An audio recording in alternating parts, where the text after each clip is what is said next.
I've got Ooh. gin, sake, and tonic, so we'll see how this goes. Ooh. What Reticulating kind of combo splines. is Oh, that? no. The classical gin sake. Ooh, Oh, I have that in my freezer too. Got a that's bottle of amazing. that Neptune. Mm-hmm. And welcome to the podcast, Not a sponsor. where we Not a speak sponsor. alcohol before we speak of anything else. Welcome to the podcast. We are an actual play tabletop role-playing gamer crew composed of pandemic friends, our POD cast. Please enjoy our puns and memes that we ask for forgiveness for, sort of, maybe not really.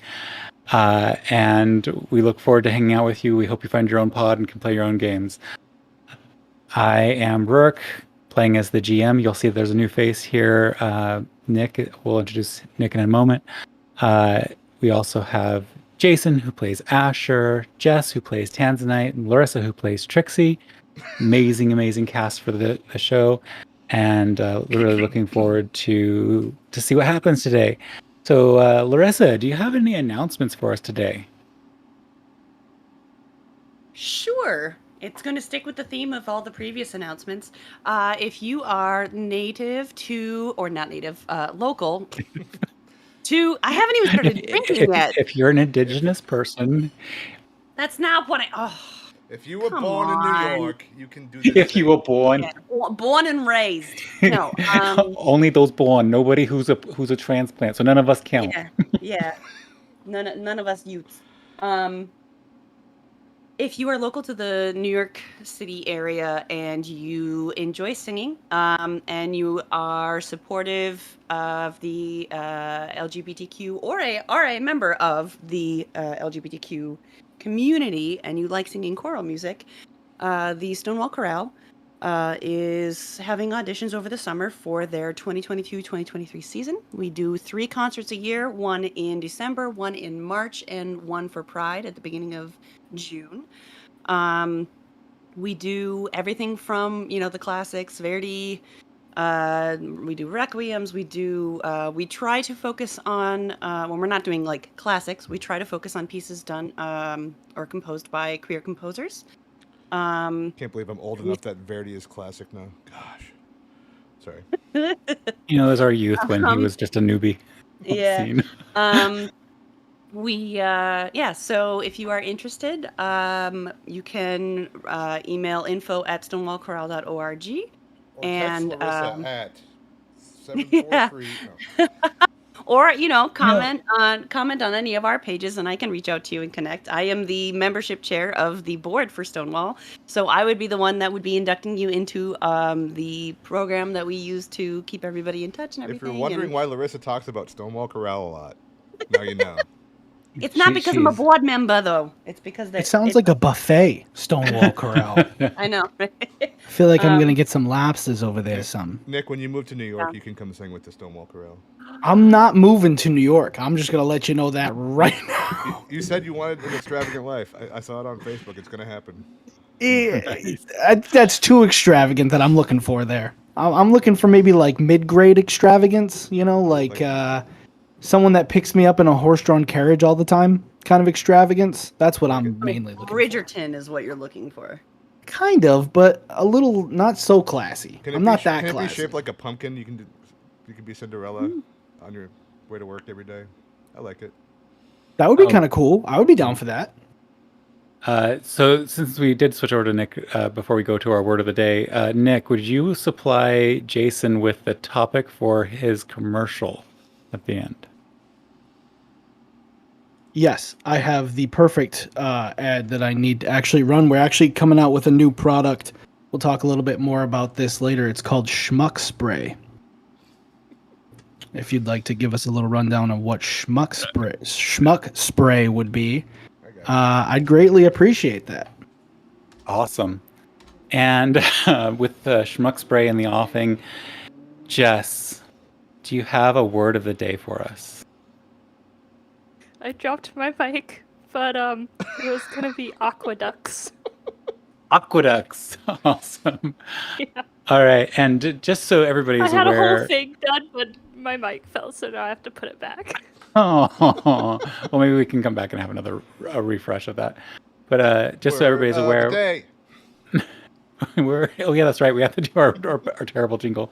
Word of the day. We'll let her do her thing, and then we'll make it official. Yeah. Just so everybody is aware, we've had a Barely series. even remember it at this point. Just She remembers the word was Okay. aqueduct, but she forgot what that means. What what it means. Okay. Do you want to give it a try?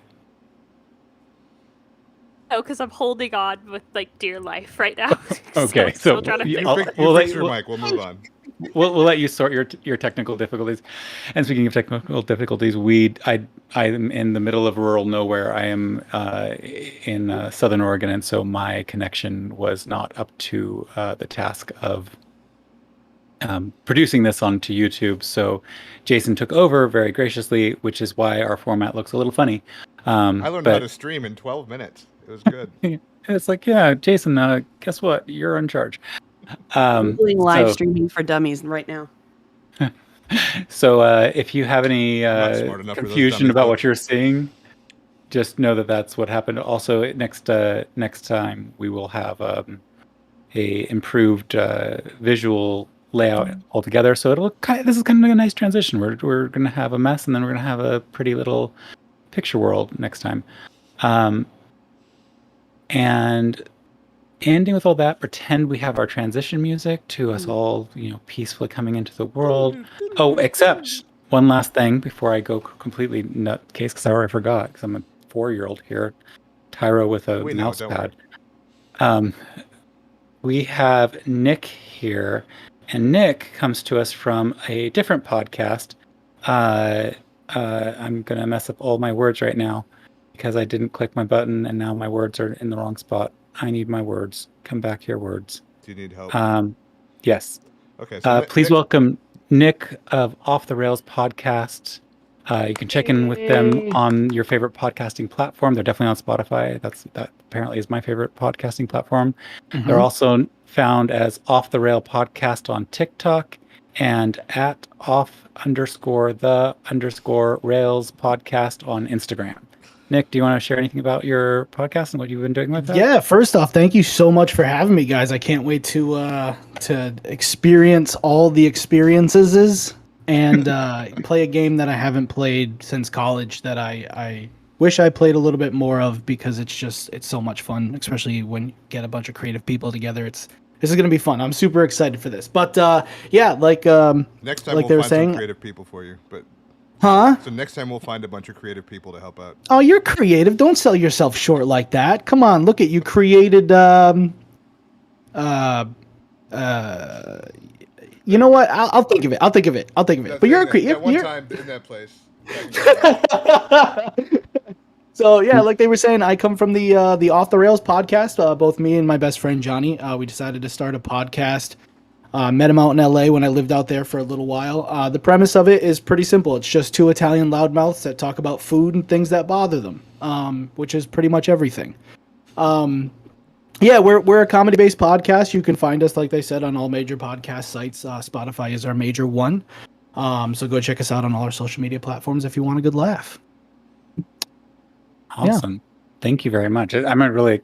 I was listening to one of your podcasts trying to get a sense of it, and I was like, this is actually going to crack me up a little bit here. And I don't remember where I ended up with it, because I was trying to listen to it right before falling asleep, and I had some dreams. Yeah. Your voice was featured heavily in them. It's a little strange. Let's go. Oh, that's the goal right there. We want to tap into people's subconscious. That's what I'm talking about. It was definitely... The goal is to be featured on the Calm app. Yeah. Oh. Is there an anti-calm app? Because that's the one for Nick. Yeah, it's the Yeah, Off the that Rails would be the- podcast. that would It's be the Off the Rails podcast. Nick, I'm 30 so- minutes from being caught up to your podcast. I'm halfway through your most recent episode. Oh, there we go. nice. Dude, last episode was so much fun. Oh my god, we had such a blast. We hit every once in a while, just like all podcasts, right? We go through our lulls. We go up, we go down. We have really good episodes. We have episodes that are a little bit more chill. But last week, there was something about last week we do this thing where we jot down topic ideas, we put them on a little piece of paper, little bullet points. Last week to start our episode, we were sitting there going, "Hey, do you have anything to talk about?" We were like, "Not really." We had a couple of things, but nothing really solid. And it just happened to be one of the best podcasts that we've done because it was just raw us, which was awesome. And that's usually when it really shines because that's how it started. Our podcast started from him and I just having phone conversations and laughing so hysterically that we're like, oh my God, I know this is going to sound like every best friend duo ever, but we need to do a podcast. We need to be heard. And so far we've been doing pretty good. You know, we have a little decent following going and people are responsive and they like to, you know, tag along and follow our journey and give us suggestions for our segment on Schmuck of the Week where we call out really terrible people, which is awesome. It's my favorite segment out of the whole thing. I can't wait for it. But yeah, it's been really cool, and I can't wait to see where it goes because yeah, we have fun doing it.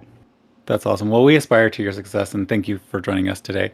We rolled characters the other day, and it's gonna. This Nick may have influenced the entirety of this day. So, without any further ado. In a land far, far into our devolved, environmentally destroyed future lies a city. A small, by our standards, peaceful city of around 400,000. A peaceful city with a growing presence of individual abilities that contrast with the decline in science and technology. For most, these abilities are ascribed to enhance mundanity. A few with extraordinary abilities and talents have devoted their lives to growing their skills in search of fame and fortune. Even fewer, in fact, just 3 or 4, have ventured beyond, and we are tracing the tales of some of the earliest souls to become adventurers.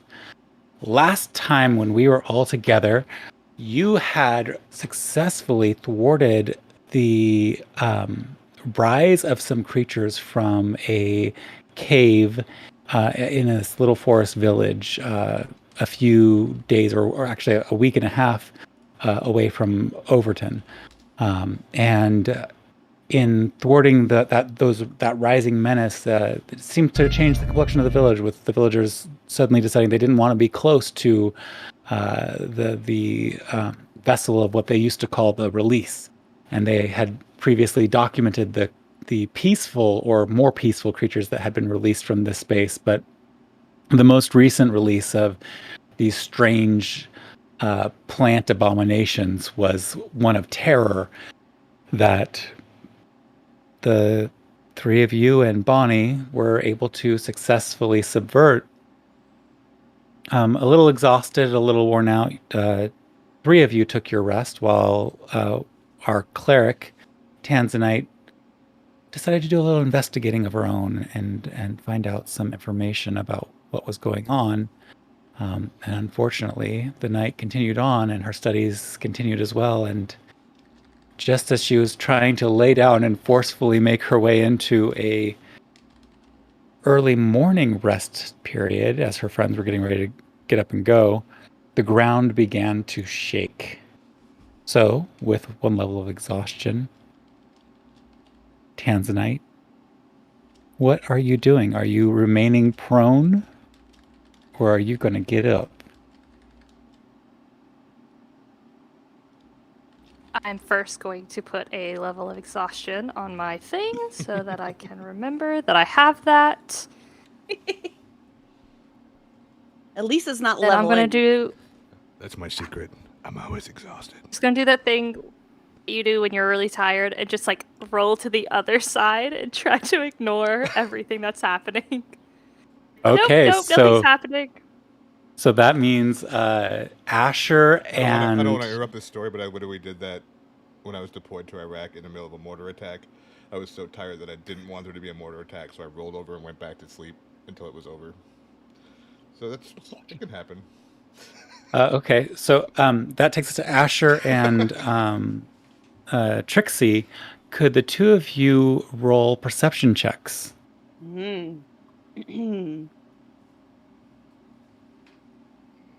Which dice? Dun, dun, dun. This is the issue with playing 18. is you start having so many sets of dice. You could always move across the country and reduce your dice sets by handing them off to your friends. Not that I did that at That's all. my big bag of dice. Right. What did you get?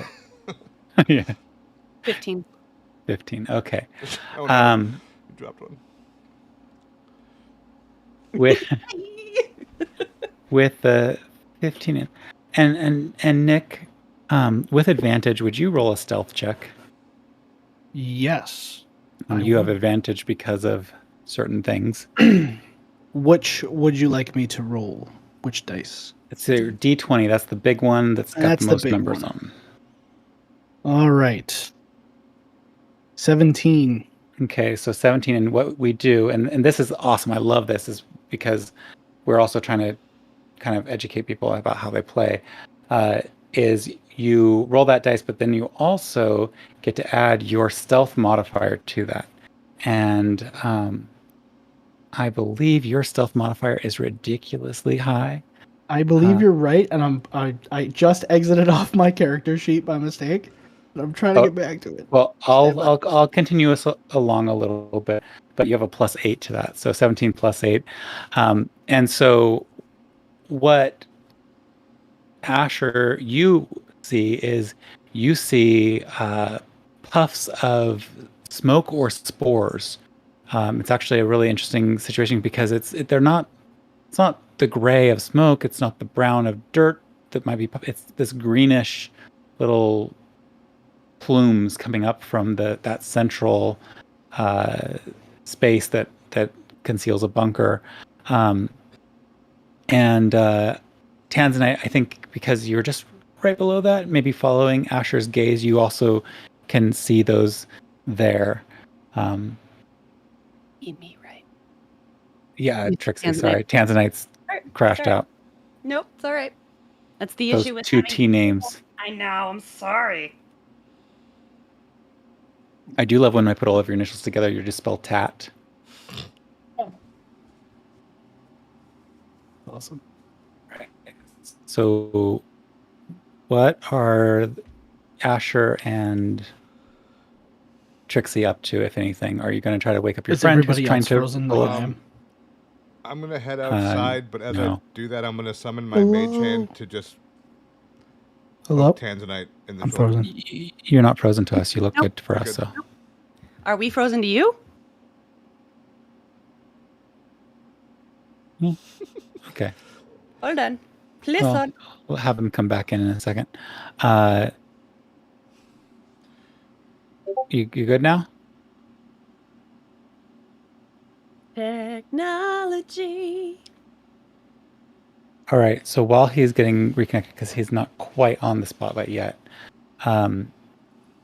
could Asher and Trixie, could you refresh me what you were saying? I am summoning my mage hand to poke Tanzanite in her shoulder until she gets up, and then I'm gonna go step right outside and see if I can get a better view of like what's going on.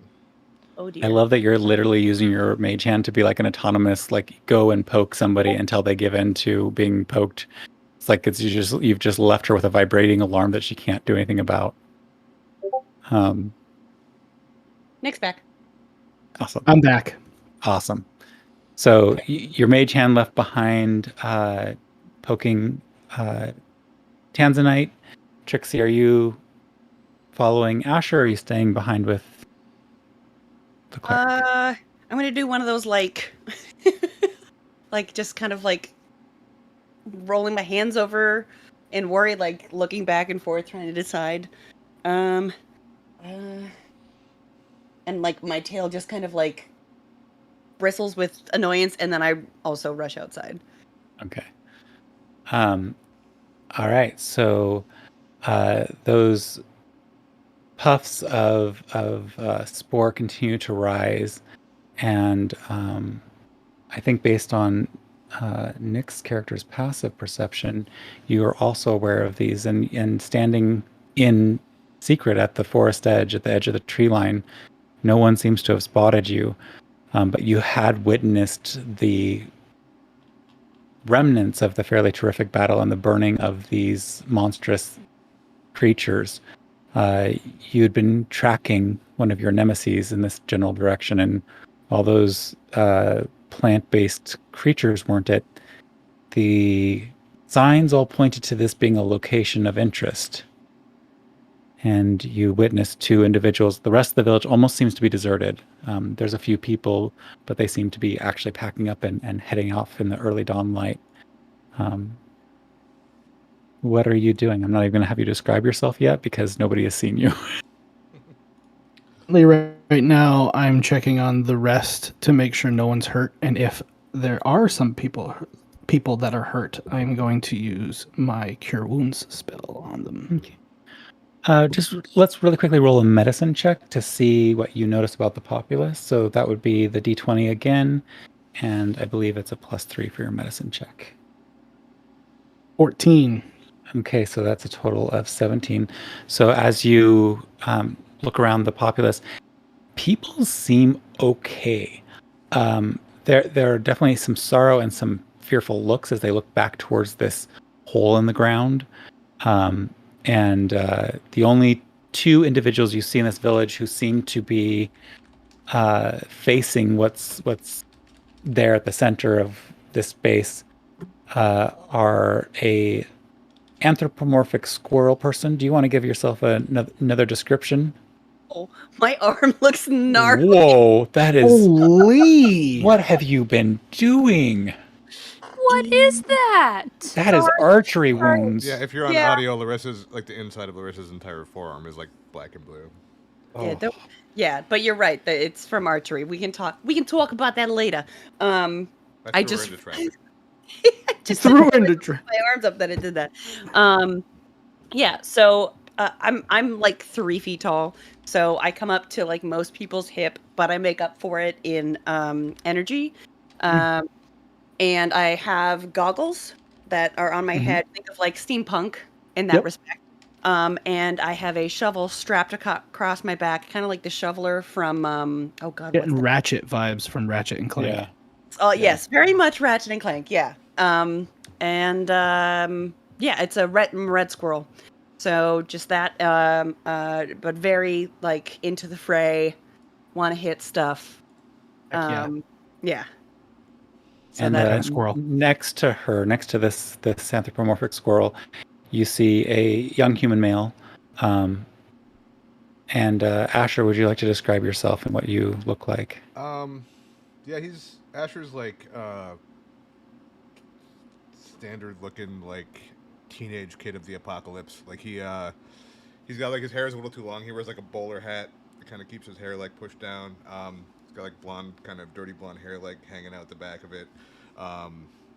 He wears like a red, like leather armor / sort of traveling suit. It's like a red color, which Nick probably appreciates. Nick likes colorful clothes, so not today though. Yeah. No. But No. But yeah, and he just he's just like a young, cocky looking, know-it-all kid, basically. So, Cool. Yeah. carrying Cool. a gun. He's got a gun too. Oh, he has a Yep. gun. Yeah, you see a little side shooter sort of Little, thing. But you little may or may- pew there, like, huh? In this world, you may or may not know what it is. Like, you can decide that. Yeah, but- it's been a few hundred years, but given your background of your character, I know Nick, what. I think I know what it is. you've seen a few of those. They're a rare resource, but you've seen them. I heard okay. about Nick. He's seen a few, Oh, Yeah. later. Hey. Hey, what are we talking about? So, overall, this is the kind of layout of the space. You see two people who look ready to confront danger, and then most of the folk of the space, some of them strangely animalistic in their characteristics, but you've run across a few of those in your travels so far. They look like they're abandoning this village at this point, aside from these two who are standing up and moving towards. Are you moving towards the spores?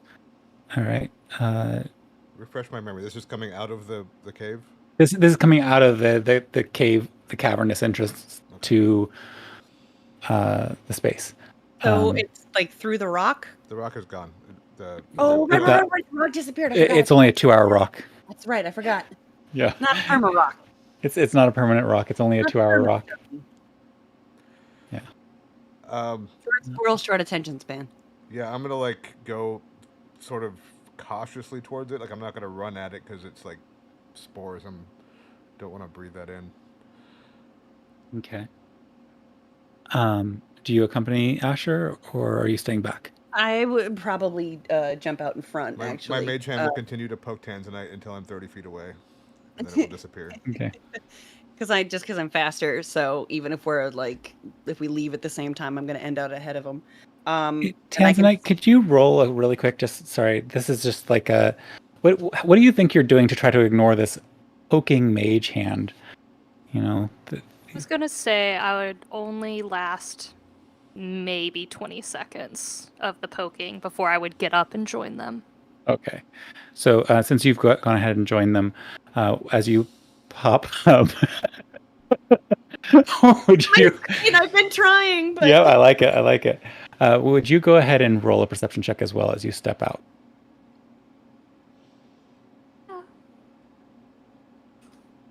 Perception, not pickling. I broke my ball that Larissa gave me all over myself. You're having a day over there. Microphone's falling down. Freaking stuff's all everything. Exploding. You're gonna have to start. Remind me never to go to Jess's house because then I'll come back broken. All right, Jess. Good thing I bought you like a 6-pack. Oh. Me So, five. stress balls. Roll for leaky Sorry, I balls. didn't hear that, Jess. Meatballs. Other people talked over What? you. Who said meatballs? I need to hear what Jess did I said for say? her. 18, 19, 20, 22, 23. 24. 24. Okay. So I think you still rolled higher than that. So, yeah. So you step out and you see the spores as well. What you also see when you step forward, as your two friends are looking at these rising spores, is you see a scaly tail whip back and then dart into the darkness of the cave. Something living was just down there.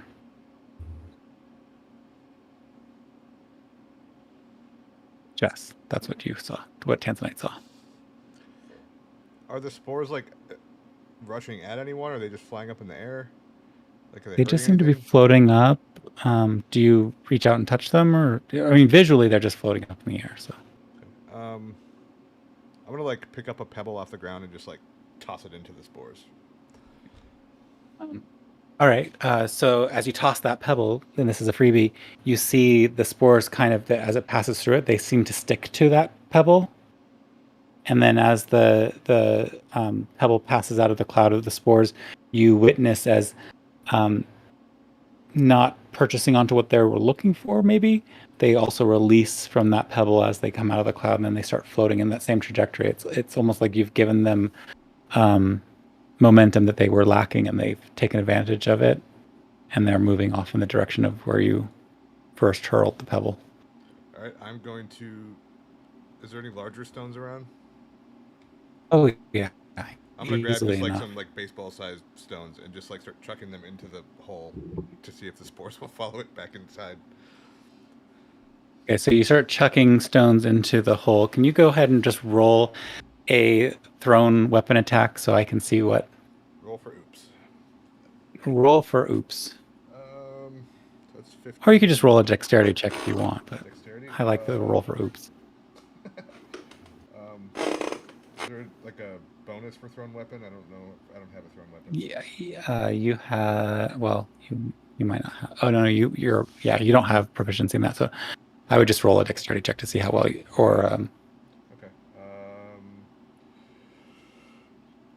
22. 22. Yeah, you're getting those stones right down into the tunnel, and some of the spores do attach and they fall through. And there's like you've changed the complexion of these floating spores from these concentrated little clouds of spores into kind of a scattered mass, with a lot of them heading back down into the cave due to the trajectory where you're throwing.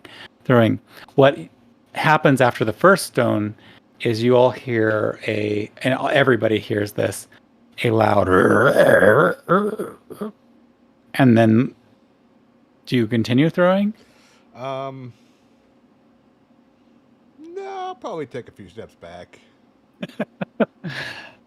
So as you take a few steps back, those of you who are close enough, you see a snout of a creature that is just a little bit too large come out, and two nostrils seem to dilate out and flare before they shrink back, and you can make out the scales and teeth and a long forked tongue before the head retracts back down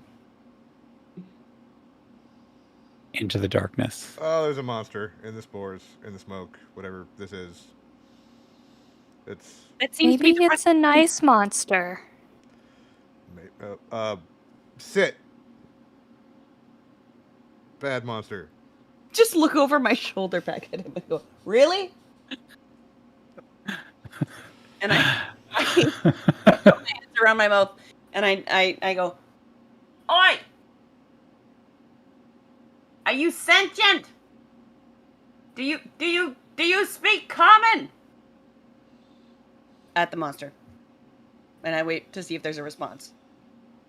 Can everybody just really quickly tell me what languages they speak? I was just looking at that. Where do we find that again? Depending on how your page is set up. I found it. Okay, never mind.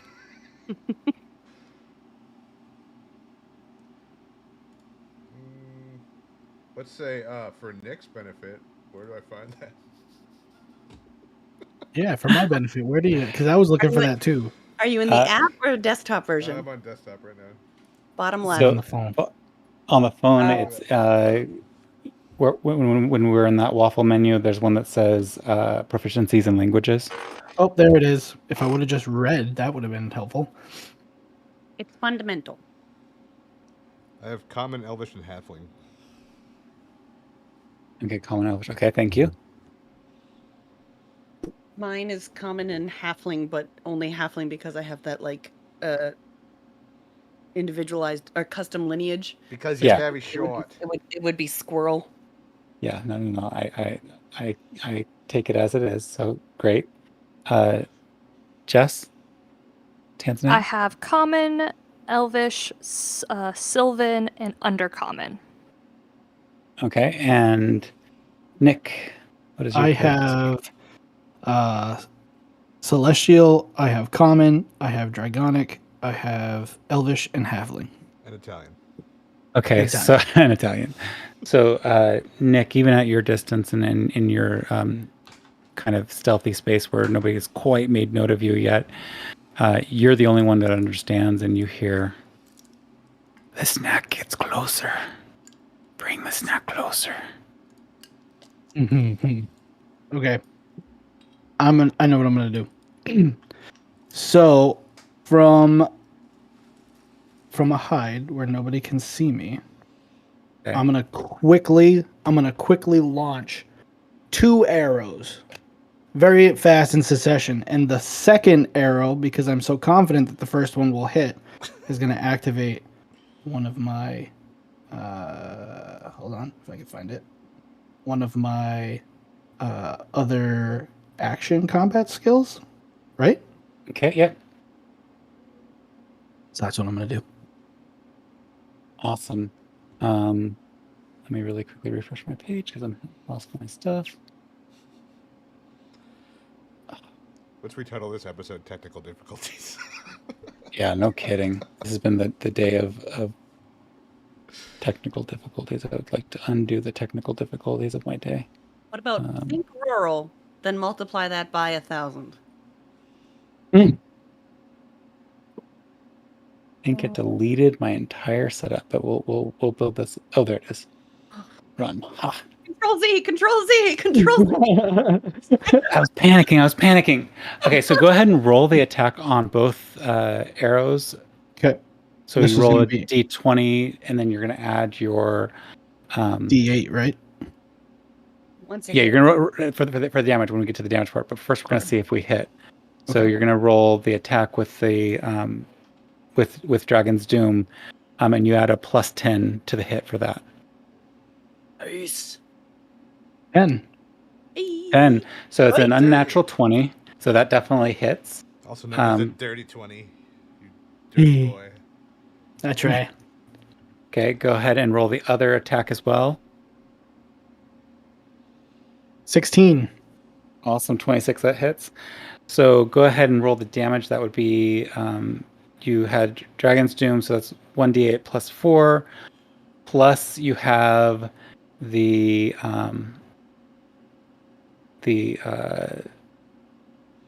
are you applying the, Colossus Slayer to the second shot. processor? Okay, cool. So add that damage as well. Okay. So then I would roll another d8 for that, right? Yeah. So what am I rolling? Like 5 So d8s? So you're going to roll 1d8 plus 4 for the first one, plus a d8 for the whatever chemical mastermind you did with that one. And of course, now that's below one, it's lost its life. It's down below its maximum hit points. You get to roll those 3d8 plus 4 for the second hit. So that is First- 5d8s. 5 d8s. First one coming in hot. 5, Okay. 7, 7 again, 4, 2. 25. Awesome. So as you are going about those hits, you you all see this moment of hit where like just one after another these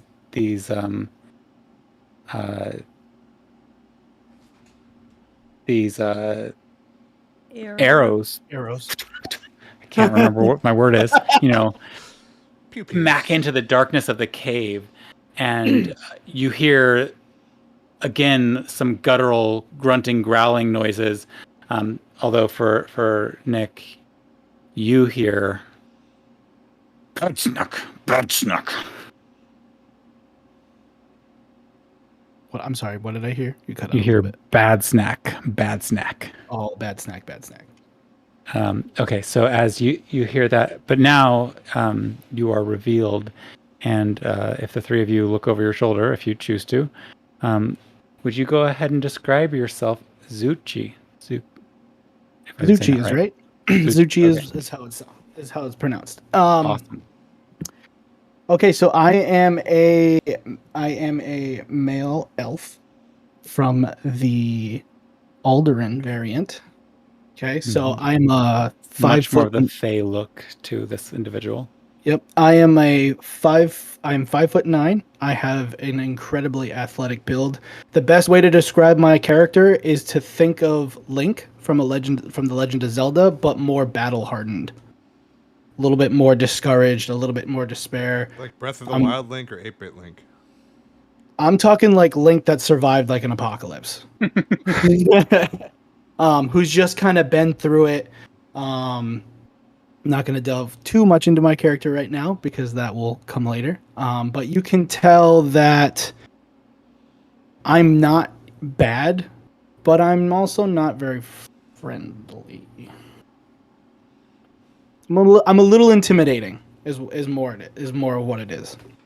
And as you all see this individual that's kind of just revealed from the trajectory of the arrows, they are almost mostly hidden in shadow, and even as you look at them, they are hard to distinguish. They seem to be wearing clothes that help them blend into the forestscape with extreme success. And as you note them, your attention is drawn back to the cave mouth as you hear grumbling again, but it's grumbling that is growing fainter and fainter. I'm just gonna be like, Ed, stay in there. Yeah. Are we not going after it? I like look between Asher and the person now on the edge of the woods. I'd be like, oh. Hey, new guy, do you want to go in this hole and kill whatever that was? I think it'd be in your best interest if you just hang back. We've already saved this village, once already, so we feel committed now. I think we'll probably go. Well, while you two stand here talking, I'm gonna go bye, and I start off with my 55 feet of movement, and I also kick it off with a step of the wind to make sure I catch up. So you just you just see a little poof of wind as I just yoink that way, Well, I guess. and I pull down my goggles as I do it so I can see in the dark. I guess. Wait, Larissa, you're heading towards the cave? Mm-hmm. Bye. Larissa, cool. What are the rest of you up to? Hang on. As she sprints off into the cage, I'm gonna yell out, probably not the wise idea, get back. Which she probably won't hear or will choose to ignore. Yeah, I'll hear it, but Yeah. Normally her perception is pretty high. That was a I'm just fluke gonna earlier. sigh, and then I'm just gonna walk, pull a torch from my pack as I'm going, and then snap my fingers to light the torch, just to show off because there's a new guy, and I'm feeling insecure. I'm feeling As- insecure about my role in the party. As he does that, I'm gonna, with my immense speed, I'm gonna zoom past him towards the cave. And Okay. as I run past, you hear, "If you want your friend to stay alive, let me handle this." All right. So are you using something special besides just your regular movement, or No, I'm just using my regular movement. Okay, so yeah, I'm just fast. you're just moving as quickly as you can. Yeah. So possible for you to keep up, Asher, I'm because of your I'm own just gonna speed. look at Tanzanite and just be like, "The fuck is this guy?" To clarify, Asher and Trixie got long rests, right? Yes. Okay. Just want to make sure my keyboard Yeah. didn't reset after last time. So Tanzanite. I'm going to rub my eyes. Be like, I'm so tired. I'm gonna start to walk. As I'm walking, I'm gonna take a sip of water from my jug, my endless From your endless water jug. canter, and be like, hopefully this will wake me up some. Gonna drink some and then just follow this new random person and Trixie. All right. So Asher, you're the last one outside. Are you following the rest of your crew? Yeah, I'm just gonna walk in. I guess. I'd wait for Asher. I'd walk with him. So the two of you coming in. All right. So this is now a chase scene. So what I would like everybody to do is roll initiative. That means you're going to roll your d20, and for Zuchi, you're going to roll the d20 and then add 4 as your initiative modifier from your character sheet. 18. And I should have got 18. Oh wait, 19. I have advantage on initiative. I forgot. And Zuchi got 19. 19. Sorry. No, you both got 19. Who has the higher dex? We're Both also the same height. Well, I was 19 plus 4. Okay. Okay. Give me the totals, because otherwise sorry. I'll do that brain dead thing. Because 19, so you had 19. 23. You have Thank you, fingers, for helping me count. Fingers. Don't mind Nick. What He are they? can't count to 20 with his shoes on. 23. It's true because I can't see my toes. Okay. Cool. This poor. I miss Vitality. You missed what? You had fun with Vitality. I miss Vitality was for Old Vitality. Ranger. She keeps lamenting the loss of a. Okay. To be fair, her stealth modifier was 12. So unless I rolled a natural 1, I automatically had 13. Okay, so Tanzanite, what'd you get for your initiative? And my initiative was plus 10. 14. 14. And then Trixie, what was yours? 18. 18. Actually, rolled similar.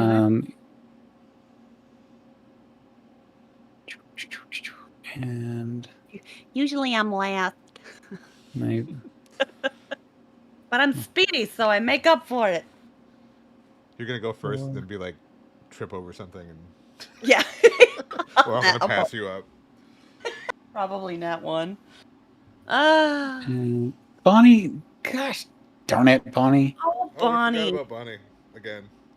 Bonnie's our NPC character that we sometimes forget is I there. had the thought earlier when Rourke was like, when they were like, oh, you see these two people moving towards the cave. I want to be like, hey, what's Bonnie up to? But I just couldn't slip it into the conversation. So, yeah, I did think about Bonnie. I just didn't verbalize it. Well, I think Bonnie, based on her role, didn't come into the cave. Okay. In fact, she was confused about what was going on and is she going to be still sleeping, distracted for maybe? this. She can keep practicing with the bow. Yeah. So awesome. So Zushi, you are up first. You've entered into this cave. Ahead of you, you can see faintly with your night vision, your dark vision. I mean, you can see faintly the tuft of a squirrel's tail, truly far away. This squirrel is way too fast for her own good, and in fact, you can see that she's right up next to a long green tail.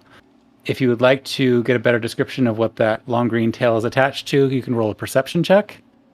What am I rolling? Roll a d20, and then you add your perception modifier, which is... All right. Well, we're gonna use another dice, and we'll pick that one up later. I got spares. What am I? What my modifier for? Your perception was a +7. That's, All right, so and that's under the skills list of things. I'm also rolling just because, in case, I'm assuming because I'm up close that. Oh yeah. Your 20, DC 22. 22. Okay, so with the 22, you see... Oh, this is so much more fun. I love it.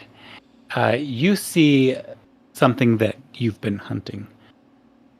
This is a young green draconic creature. It's not the beast that you've been hunting so far. It's not what you've been trying to hunt down, but the whole reason you were here was because of one of these capricious creatures first took advantage of and then lied to and manipulated an entire village of people who were decimated by it. Not in their lives so much as in their property, their opportunity, and much of their other pieces of their lives. This one, just from a glance in this direction, is much too young to be the one that caused the chaos that you're aware of. And as a new creature, freshly hatched from a space in which your own people might have come from, this one is definitely something that needs to be removed or dealt with in some manner.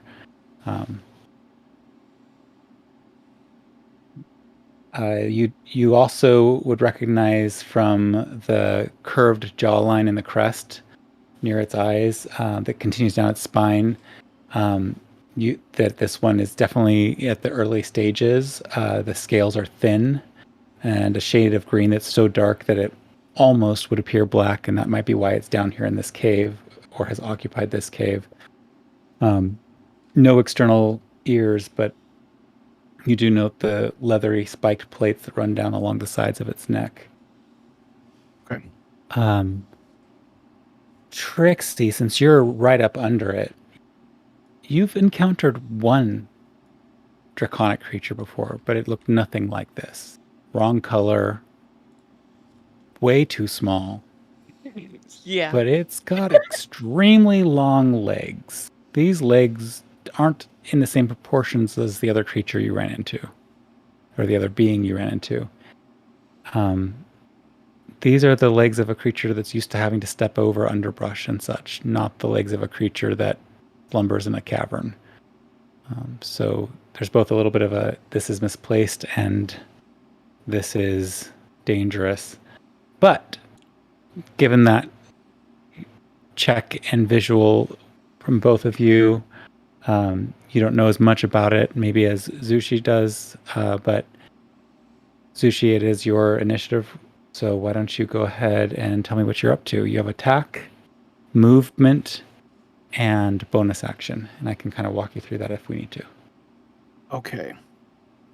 So what I'm gonna do is, because I realize that I'm still quite a distance away, to get there closer, I'm gonna cast Misty Step to teleport myself 30 feet further. Awesome. To hopefully, which will put me in between Larissa's character and the monster. Hopefully, right up to the monster. 'Cause Yeah, my plans. this brings you right up to the Okay. same point as So- where she's at, where Trixie's at.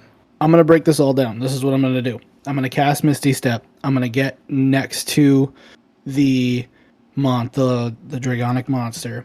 I'm gonna Okay. pull out both of my short swords and go one towards the leg to bring it down, and then hopefully be able to land on top with my other sword right at its throat.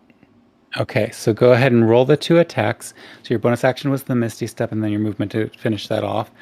So Trixie, what you see is like you're already up there. You're totally thinking you're going to be the one to take the first whack at this beast, and then the just a fog cloud seems to coalesce next to you, and stepping from that fog cloud comes that elven individual who shot the initial 2 arrows into this beast. And as it comes out with 2 short swords ready to go ahead and roll those attacks. I would And- also like to add that as I'm flying through the air, my cloak on my head starts to come off a little bit. So Larissa's character will be the very first to catch the first kind of glimpse into what I look like. Oh, awesome. Do you want to describe that, or are you? Yeah, so just like I said, a blonde-haired, blue-eyed, Yeah. very like I look almost like I come from royalty, but I had like my hair's done up almost like in a royal way. I have kind of wild hair, and then I have 2 kind of pieces of hair kind of coming down that are tied with very colorful, like almost like light turquoise blue ribbon. It looks like that it's holding the hair into 2 side tails. Yeah. So roll the attacks. I'll see the colors later. Right now, I see in grayscale, but Yeah. because I got night vision, they're Oh, night yep. vision goggles. Because I don't have dark vision, so Sure. I found, I got a magical item that Oh. essentially gives me dark vision. So I Even see, dark vision is still in grayscale, but yeah. Yeah, All right. I get the form. 2 d20s. Yeah, you're rolling for the 2 different attacks. Just roll d20 for each of them. First one is And you add 8 to your short sword attacks. yes. First one is 23, Okay. and the second one is 25. Awesome. So both of these hit. Your blades just going in, and the first one definitely sinks into that scale, and then as you go for the neck, you definitely get purchased there. Go ahead and roll the damage so I can find out how toast my poor little dragon is. Yes, that's a D8, right? Yeah. That's not the right dice, Nick. Baby There it is. dragon, That's all stabbed right. in We- the head. So I rolled a 6. For the first one, Yes. okay, and so that's 10 total, and for the Mhm. second one, 8. so as you are hitting both times, this creature collapses forward, and you hear a strange keening that's then cut off as you slice your throat. Can you describe how you have damaged this, how you've taken out this young dragon? So effectively, as my blade goes through the throat, I cut right through. The head stays. Larissa's character looks up at it as it has a stunned look on its face, and its head just plops at her feet. Awesome. So as you do this, and the keening occurs, and you all watch, or actually, Larissa, you're the really the one who's close enough to see this. You just see that this whole decapitation occurring. The head rolls a couple of times, the eyes blink, and then are still, and then the light fades from them. And as the light fades from them, you all hear an answering keening sound from multiple directions. Some come from behind the two of you who've darted deeper into this cavernous space, and some come from ahead of you. Asher, you're up next in initiative. What are you up to? Are we like present for this slaying, or are we still moving in? You're still pretty far back. You've definitely heard the noises no, and the keening. you're not around us. They basically did. We are speedy people. We will run faster than fast. We're Goku and Vegeta. You're Krillin. I don't know what that means. Oh, come on. What? Jess does. No, Jess does. Jess does. Jason's not an anime. I know what that person. means now. Okay, Is that a so fat joke?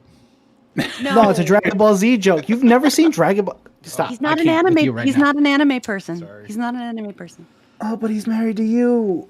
That doesn't mean. oh, You don't. Okay, Okay. let's get back to the game. Anime is not sexually transmitted, Nick. Yes, it is. Yes, it is. Quick, It 100% is. quick sidebar. I watch anime. He watches all the CW shows. That's where we split. That's his thing. Oh. That's my thing. Oh, you're I had the missing out. chance to watch a ton of stuff on Crunchyroll as I traipsed across the country and was stuck inside of a train. I have rewatched Fairy Tail and I missed so much the first time around. Oh, I've seen that To watch anime that. 100 times through. We need to have like during Yeah. the break. We need to have a. Yeah, But- yes, we do. We Oh, nerd no. out. Right. Yeah. Geek out. All right, so We can have a yes, whole other Jason, podcast just discussing. Asher has been walking in. You hear keening noises. They all seem to be coming from in front of you. What are you up to? I'm just gonna use as much of my movement as I need to, trying to see something. I guess like I'm looking for monsters. The torch held aloft, walking forward at a slower pace. Go ahead and roll a perception check. You see what I can see. 15. Okay, with a 15. And I'm saying that this is a neutral roll because you do have a torch, and I've already set the DC based on it being a dark space, so that it's already totally fine. But with a 15, you come up on two side tunnels that look fresh. They don't look like the rest of the material of this space. They're a little bit harder to see and distinguish, but as you move forward, the shadows shift, and you can see that just to your side are two smaller tunnels that are too small for you to walk upright through, but might be large enough for a creature to scrape their way through.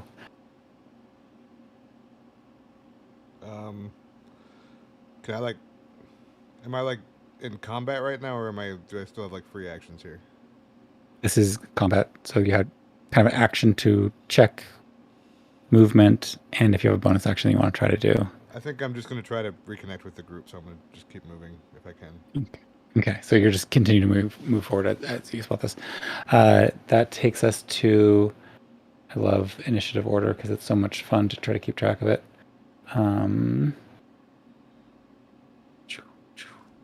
Trixie, this head at your feet, this almost as fast as you individual, having both started and ended this creature's life. Action movement, bonus action, and conversations are going to be a free action because I like roleplay. Alright, I was probably in the process of drawing my Unsheathing your shovel.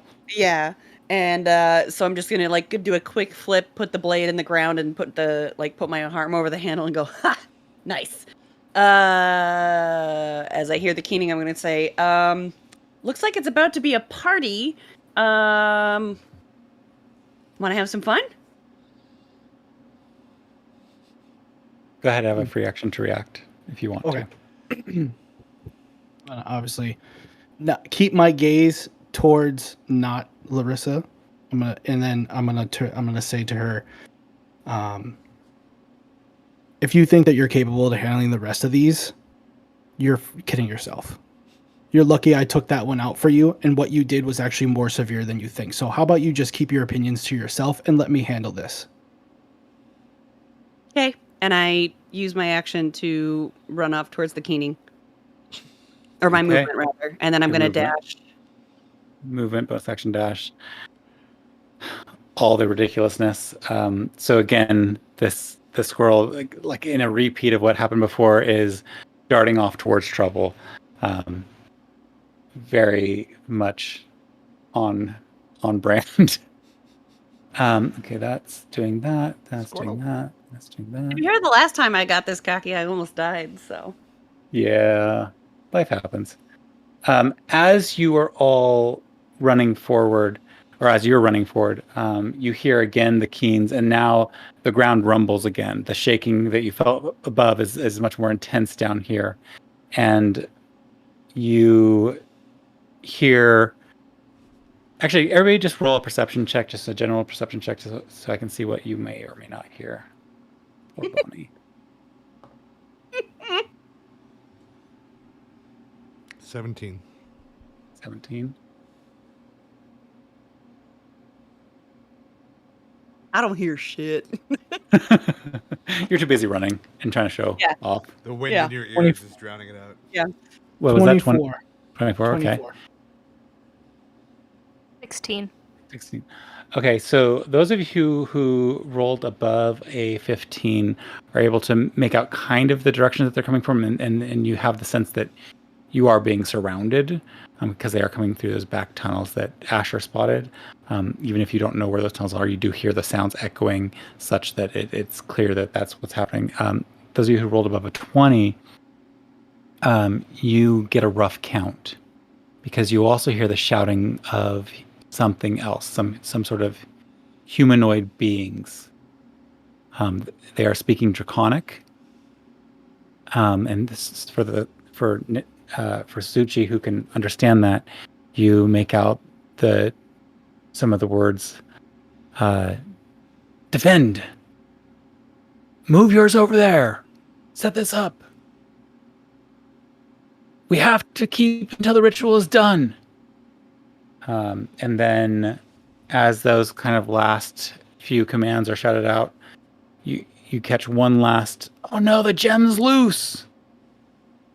And you're able to get a sense that there's probably around at least 10 creatures down below, just based on the various noises for those who rolled above a 20. All right, so Tanzanite, what are you up to? Any chance did me drinking that water do anything for me? You really, really want to. With disadvantage, you can roll a religion check to see if that does anything for you, since you didn't choose to cast a spell.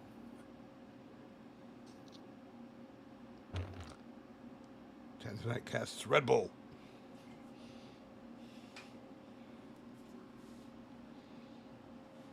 I cast Red Bull. 21. It feels very refreshing. It doesn't do anything for your exhaustion, but you do get a little murmured, this will be fun. Your goddess is so sassy. Been sassy today. She woke up on the right side of the bed. Her minion may have Okay. tried to keep her up all night, but... Oh, wait, that's not what I wanted. I wanted spells. I'm just gonna look over to Asher, because he's the one near me, right? Yeah, you could easily walk to keep up with Asher as they're moving forward, yeah. I'm gonna just walk up to him and just say, "Oh, what are we doing? What is the plan? There's a lot of them all around us." I'm just trying to get to Trixie. She went this way, I think. Then I'm gonna start to head where Trixie was with Asher. That's it. That's all I'm doing. Okay. So you're moving. Okay, so Just like In the- 20 feet? you hear Not very far. you hear all of you, the clomping of many feet from multiple directions. And you, I think, would be very aware, with the exception of Trixie, who's jetted off super far ahead, and she might be to one side rather than another, that you're going to be caught in a pincer attack of some sort, and there's not really any way of getting out of this trap. At least none that doesn't require a great deal of creativity. In fact, as Zuchi, you are ready to take your next move, you see a different type of beast within the same vein as those that you faced before. You see something that requires the intercession of humanoids. You've learned in the course of your studies of these creatures that are definitely not native to this world, that there are cultists who will collect the scales of a donating draconic individual and, performing rituals, summon these animals into being. And you've probably killed your fair share in your time. They're not difficult to handle, but in groups they can be truly a problem. On land, they're not as terrible to deal with as they are in water, based on the coloration you saw before, but they are still a problem to deal with. As you see these reptilian snouts without wings or anything else like that, moving forward, and each of them seem to have some sort of harness around their face. Clearly, they are still under the control of the ritualists who brought them into being. And you can see from 4 different points in the cavern, one that Trixie is very close to, coming out of their spaces, but they're probably like 70 feet from you. How many others? You said there was 10? You see that there's 4 in visual evidence. When you heard the noises, you with that high roll, you were aware that there were probably at least 10 creatures in this space that you're in within. With my sense of perception, can I, and what I overheard them saying about the gem, can I get a judge of the distance of how far away I am from that based on the echoes of their voices? Go ahead and roll a perception check. We'll have a second perception check just to see if you're able. Actually, let's do the perception check. Okay. That works. We'll roll a backup perception check to see if you're able to get that particular information. 17. I mean, at a guess, anywhere between 80 and 200 feet, depending on how it was echoing through the chambers. I mean, you've been in caves before as you pursued different prey, but in this particular space, it could be echoing around in little back ways before it's echoing forward. So it's a harder number to put into perspective, but you're definitely aware that that they're close enough to be problematic. Okay. I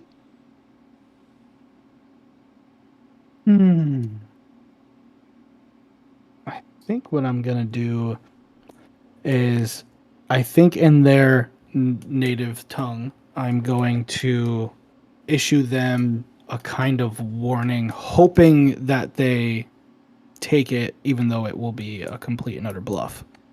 Okay, so what are you going to say? I'm going to tell them that, let's see, what should I tell them? I should tell them that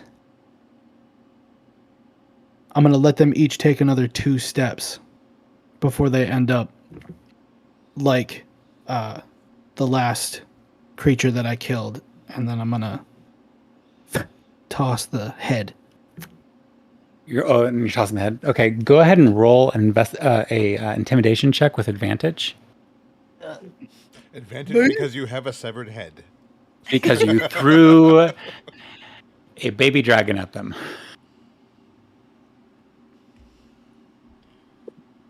And then what am I adding to it? I'm sorry. That's your intimidation, which is a +2. Oh, 18. Awesome. So there is this moment as and it's your action to throw the head and everything, and just like we're gonna call this your whole turn, but there's this moment where you see 3 of the 4 drakes, and that's what these are. That Sure. you recognize these as drakes. You see 3 of the 4 rear back while one of them hisses and seems ready, poised to snake forward towards the head.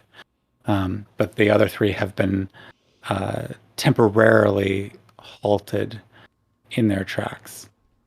All right, so let's jump up to the next person, which is not a person.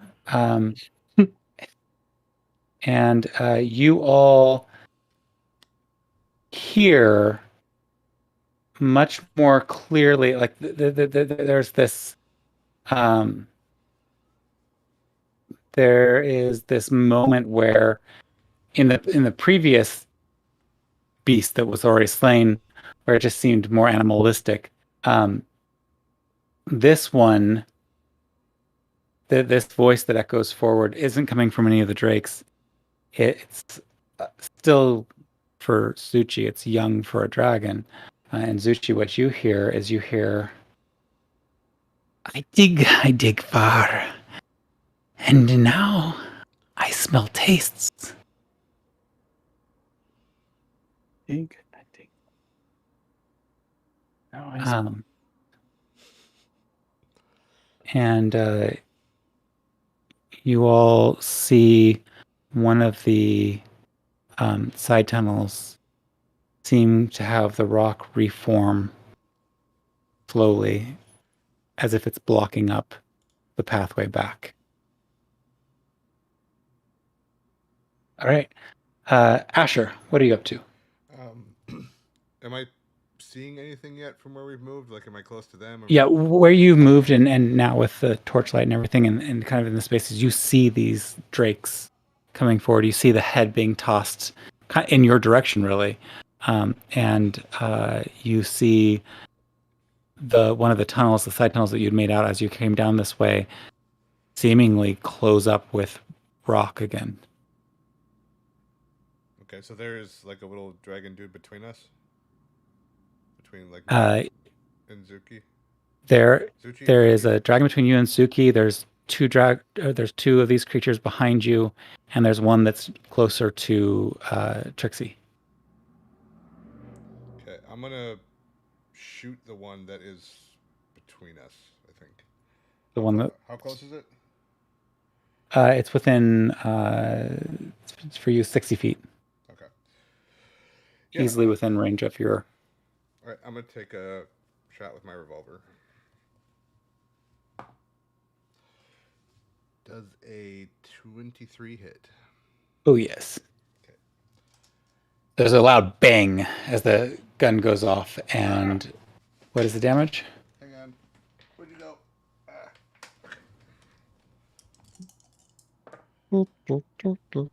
Correct. Oh. 16.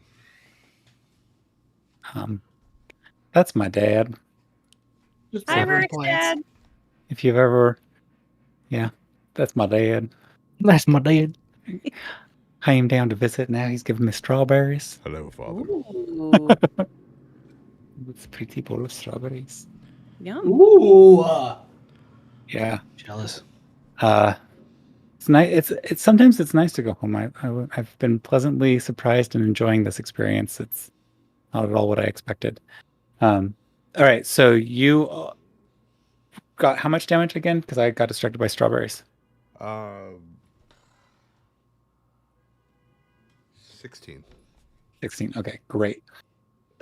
So as your shot hits, you can see this creature doesn't seem to be as vulnerable as the first creature that was hit, and you see that while it does take that hit in the shoulder joint, or what would have been a shoulder in a 4-legged creature, but this is a 4-legged creature on the ground, and there's a splurt of a green fluid coming from the green scales that then settles into a slow puddling as it trips down the leg.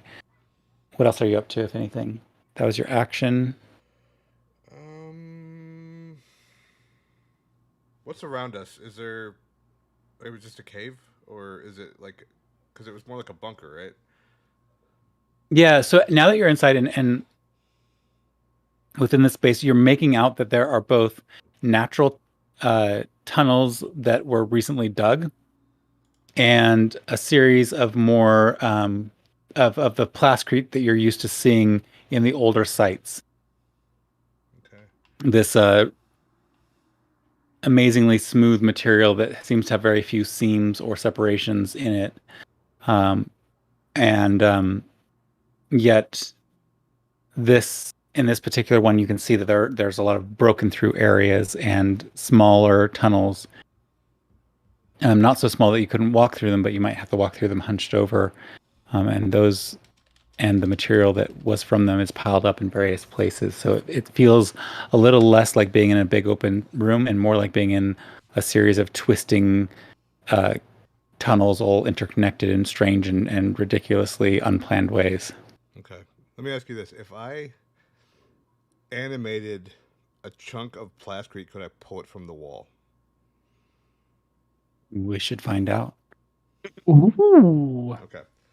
So I'm going to say, awake, cry havoc, act as my weapon of war, smite this enemy, and I'm going to pull a large chunk of plascrete out of the wall if I can. First, I want you to roll a intelligence check about just to see if you're able to determine which pieces would most likely come loose without caving in the cave around you. This is a 19. Awesome. You spotted a chunk. It's huge. Close to the largest size you can possibly animate. And then the rocks around just crumble a little. One of the other little caves seems to collapse halfway. And you all see this chunk of concrete come free of the wall and begin hovering in air.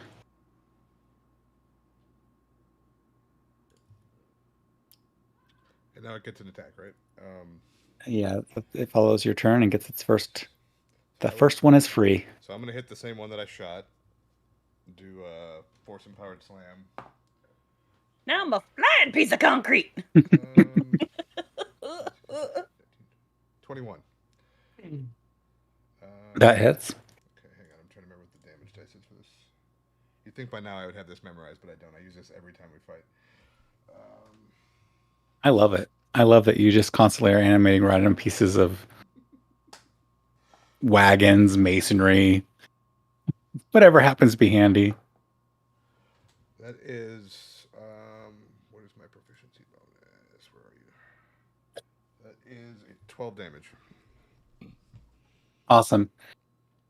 So again, that chunk hits, and you see again that this creature take the hit. It seems a little more shaken with the successive hit now, and it stumbles a little bit before regaining its ground, and then its full attention turns towards you. Okay, so that's Asher. So next up we have Trixie. What are you up to? Just to clarify, is this the Drake that stood its ground against Nick's intimidation attack? I just want to make sure. Or is this something else? This is the one that moved towards the head. Okay. But and in it's not the one you're closest to. You're closest to another one on that same side of the space. Okay. Am I within 5 feet of that one? Yeah, I would say yes. Okay, then I'm gonna go after that one. No opportunity attacks for me. All right. I'm just gonna start. I got my shovel out. I'm gonna start wailing on it. I'm gonna do 2 quarterstaff. Shoveler. I love it. Okay. You know what movie I'm talking about, right? Yep. Okay. Roll your attacks. Double tap. That's a 14. That just hits. Hey! And now you all know the AC of the creature. Now the next one is also a 14. I rolled 2 5s in a row. Woof. Okay.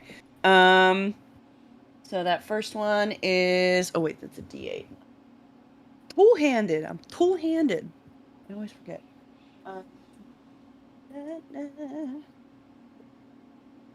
Thump, thump. That is a 6. Second one is yikes. An 8. And then I am going to do Flurry of Blows. And that is first one is I'm a monk, so I never stop hitting things. 21. That hits. And that is an 11 in terms of damage. Okay. And Second part of the flurry. the second one is a 9 and 9 is 18. And I'm also going to use another key point. So that's 2. To do Hand of Harm and deal an additional d6 of necrotic. So the 2d6s. First one is 6 damage, 6 bludgeoning. Second is 7 necrotic. So you start first shovel, then fist, and you are systematically breaking down this drake, and it gives its last exhausted. How do you want to do this?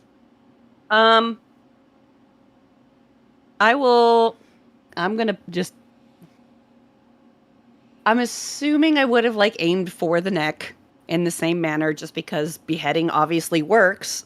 I'm observant. If that works, I'm gonna do it. So the first 2 blade chops would have been to that, and then the other 2 would have just been to continue the job. So I don't know if it's possible, but as as I sever the neck, I'm gonna take it in one hand and toss it towards Zuchi and be like, "Look, another one for your collection."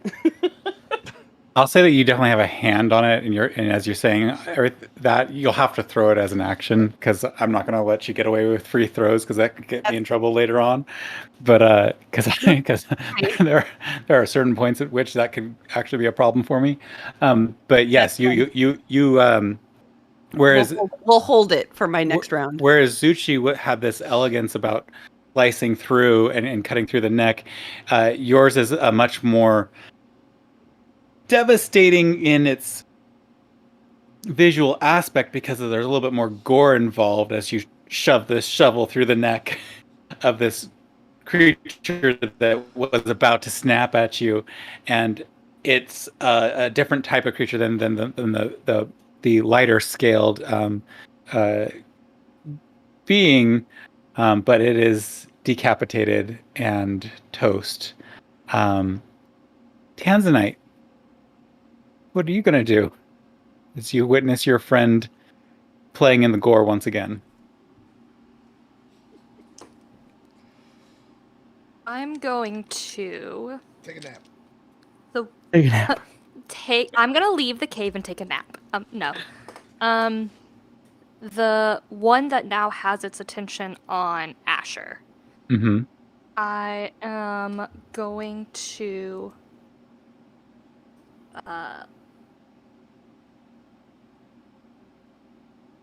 what the heck is this word? Instantaneous. I can read. I'm simply going to look at it, do a little touch my for Nick, just so you know. Tanzanite is a 6-foot tall, extremely pale elf. Oh yeah, I didn't give you a chance to introduce yourself. Take your time to introduce yourself, because she's extremely pale, which is different from your own people, and extremely willowy and tall. Basically from Minnesota. Yeah. Yeah. And you can see her veins through her skin, and they look kind of purpley, bluey, long purpley hair. And she wears this tiara with a crystal on her forehead. So I just simply touch my crystal and point at the creature, and I cast Toll the Dead, which is a wisdom save of 15. I don't like wisdom saves for this creature. Hint. Can we pretend that it's a wisdom save of 12? Nope. But roll Nope. roll the damage. This creature has taken damage, correct? Yes. So you get to roll Okay, so I double. get to just do a higher die. Get it. This one's You 12, get right? everything. You get all the This fun. one's 12. All the damage. I get 2 of them. Get 2 of these. Are you only at two dice for Toll of the Dead? Believe so. Yeah, that's what it says. Because normally Oh, it's yeah, 'cause it's 2d8s. Yeah, and this is going to be 2d12s. Yeah, I for some reason I thought we were already at level 11, so my brain wasn't really there. We're still So at 9. we have a 12 and a 7, so 12, 13, 14, 15, 16, 17, 19, 22, 1. So 22 points of necrotic damage, if that matters. Nice. So you cast this, and we hear the boom echoing throughout the cave as this loud noise occurs. Louder than the shot that was fired and echoed through the space not too long before this. And the drake just seems to crumple in on itself. It's not fully out, but it's bare. It looks extremely rough. Like, your exhaustion is nothing to what this drake is currently experiencing. uh, It's 0.0005% of this drake's life right now. And then that is all I'm gonna do. I'm gonna just continue to stand there and look tired. Awesome. So Fused and This is- tired. Just what is happening? I think that the tolling of that bell is so disorienting for this drake that even though it has its eyes on Asher, it stumbles for a moment, and it begins to crawl towards Asher, even though this other thing distracted it, and it moves to get closer, and instead it stumbles in the wrong direction and swings its tail. And it's going to roll with disadvantage for a tail swipe at Trixie. Trixie? Trixie does a 14 hit. No. Okay, and then as it continues stumbling, kind of falling apart, a little whine escapes it, and it reaches back in that same direction and tries to bite at you. Same thing, disadvantage does... No, it does not bite you. An 11 does not hit. So then I go to my other 2 drakes. They are right behind, or they are at the other side behind Asher and Tanzanite. They are going to move forward, and they get within... They're within 10 feet of Asher and Tanzanite right now. And let's see if they can do anything else, or is their lives just that? Yeah, their lives are just that, because they don't have their friends with them. And as they move forward, you see a person for the first time, a humanoid person, step forward. They seem to have small scales growing up their neck, and it's hard to make out if this is decorative or part of who they are as a people. But the first one who comes forward is already holding up a wand in their hand, and they aim at Asher, because that's who they want to aim at. Asher, I need you to roll a wisdom saving throw. Ruh-roh.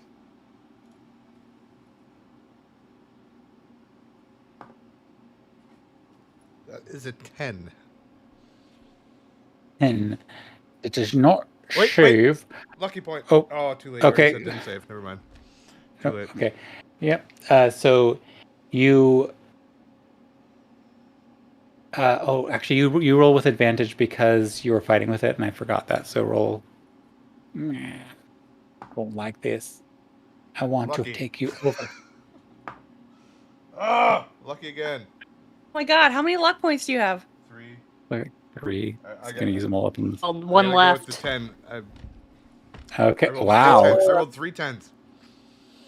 This spell needed to happen. Right. You view this individual coming out of the cave as a very friendly acquaintance, somebody that you've known, and you can trust them. Phil, is that you? They respond in common to you. Ah, my friend. Oh, your friends are being so dangerous to my pets. Please make them stop. And then behind this person, and you are not viewing these people as acquaintances, although they are stepping out from behind them,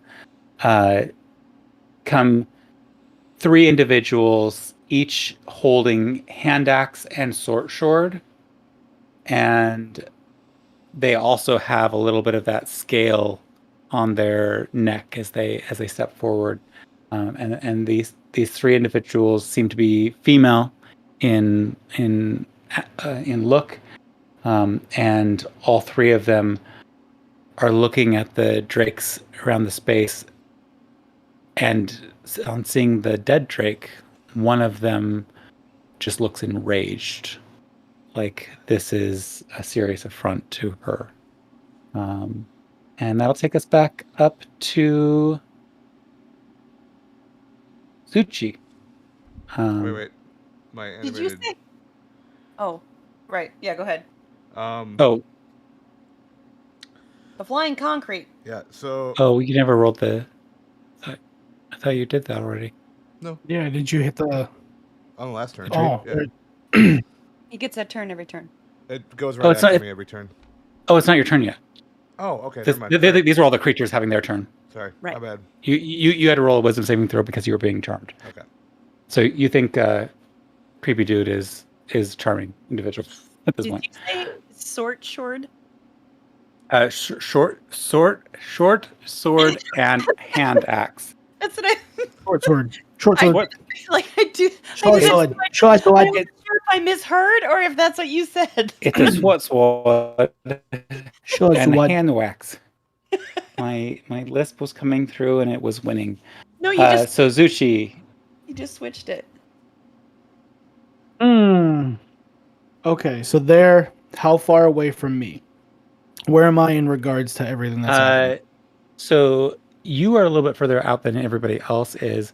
You can see the decapitated remains and in hand head of one drake. You can see the drake that is extremely damaged. That's the closest of the creatures to you.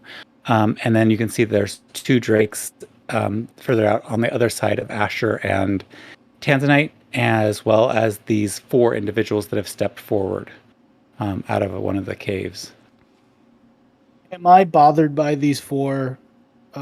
Is there anything about these 4 that should give me pause? Or can you not? Go ahead and roll a history check. So your history modifier will be on the skills page. I'm not on your page anymore, so it might take me a while to get there. That'd be helpful. History. I have a +2 to history. Yeah, so roll the d20 and add the 2. I like to use history as a do you know these people? 13. Do you remember Okay. this? These individuals are not in themselves folks that you remember. However, the scale growth is something you do recall. It's early stages of some of those humanoid draconic folk who are willingly embracing these new invaders to the world. And in general, your interactions with them has been one of antagonist rather than ally. Okay. Shoot them in the face. So the one that is currently has Ash on under charm. How Yeah. far away are you from me? Probably about 75 feet. Okay. So can I kind of hear what's? Can I hear them? Yeah, Their in conversation? this cave, It's very echoey. it's.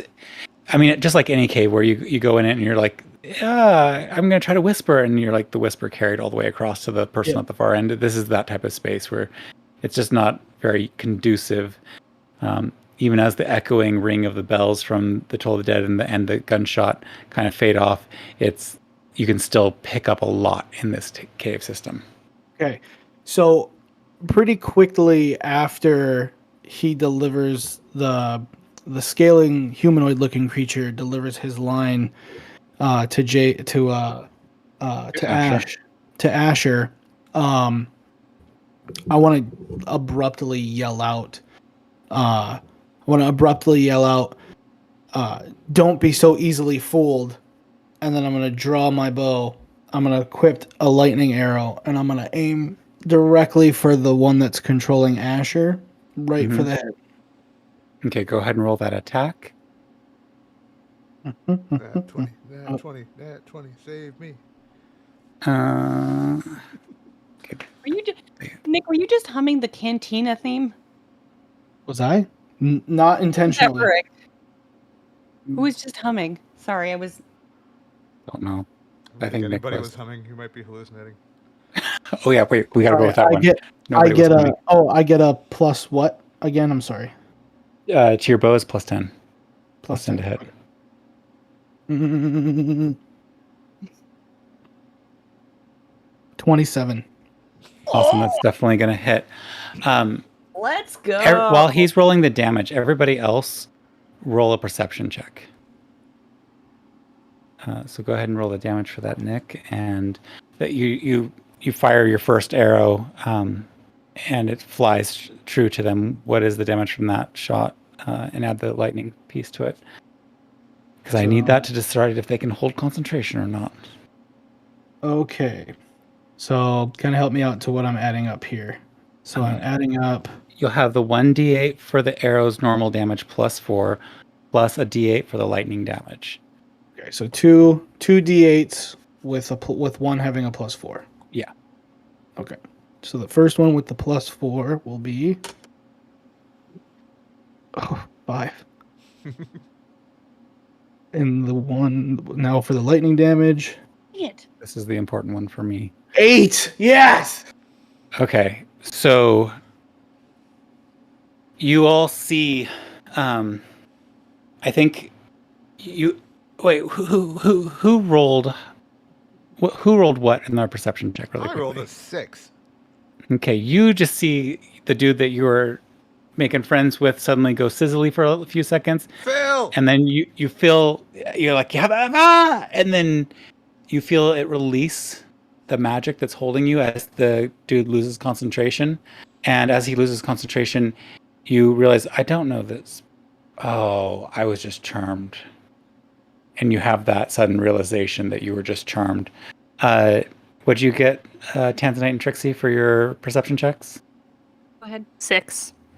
Okay. All Trixie? the cool kids rolled 6. 26.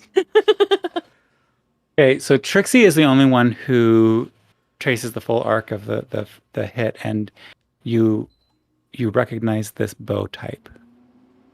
This bow looks extremely familiar. It's a slightly different design, slightly different engravings, but this is the same bow as one you've seen a lot in somebody else's hands.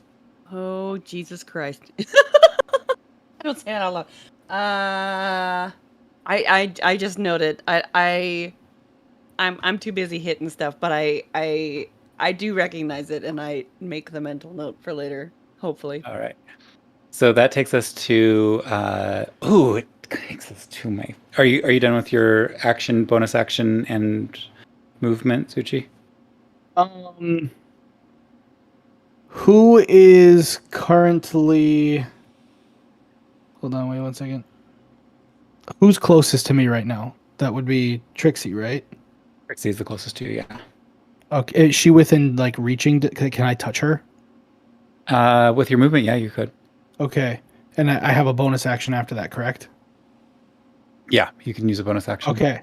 So I'm going to reach down and put my hand on Trixie's shoulder, and I'm going to cast Cure Wounds. Been taking the weekend. Oh, did you not take? Yeah, you got tail. She totally missed. No. Okay, then I'm not going to do Yeah, anything. and Cure Wounds isn't the bonus action one. If you want to use a bonus action for a spell, it'll have to be what is the other one called? Healing Word. Healing Word is the one you'll want for that. But Cure Wounds is like a go and touch, and it takes a full action to use. So Okay. don't- So I have something. Though. Luckily, I have she's something very- better. She's very dodgy. You have something different. I'm gonna do. I have something different. I'm gonna move more towards Asher. And as I'm walking past Trixie, I'm gonna acknowledge what she did, but kind of give her like a backhanded compliment at the same time. So as walking past, I'm again not looking at her. Gonna say, I hope if that's everything that you got, then this fight's gonna be real challenging from you from here on out. You might want to hang back. Okay, with that blue statement right behind. All right, so that takes us to my favorite. You all have been kind of engaged in this stuff, in that one section that seemed to seal itself up. A snout peeks out, and unlike the green of the previous creature and creatures that you're around, this is truly magnificent. The scales seem to have a deeper glow within them. It still seems to be the same size and as the first creature you saw, but unlike that creature, the scales just are faceted and amazing to look at. You see that as it peeks out, some of the scales are still kind of a dull pale green, but many of them have become translucent and shimmer in the torchlight and ripple as the snout moves. And you can see horns and spines hover above the body, moving and shifting along that first part that you see. Just all of it seemed to be in motion as it breathes out, and Asher and Tanzanite, you are caught in this exhalation as it reaches out into a 15-foot cone. I need you both to make an intelligence saving throw. Bro.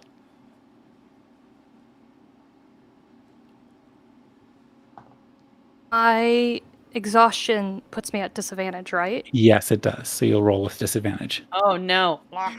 Lock.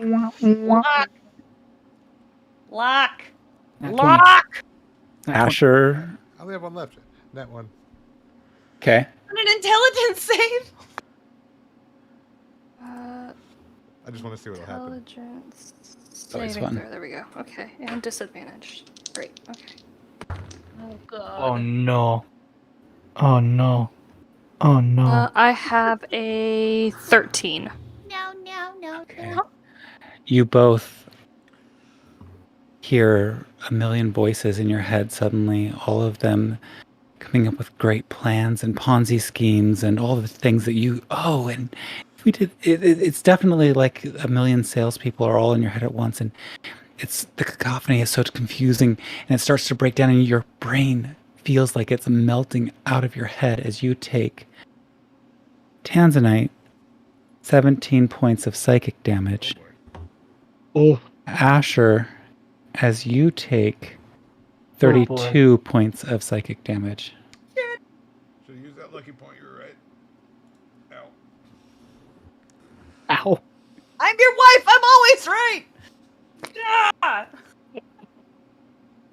And Asher, I need you to roll a d4. Even in hell, I get no respect.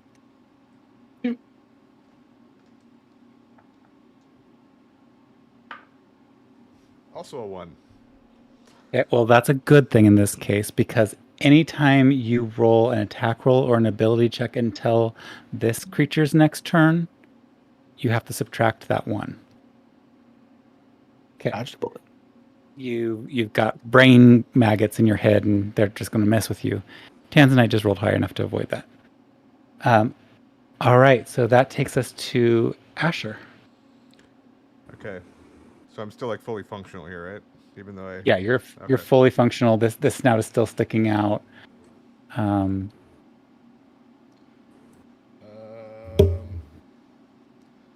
am going to cast. Hang on. Shit.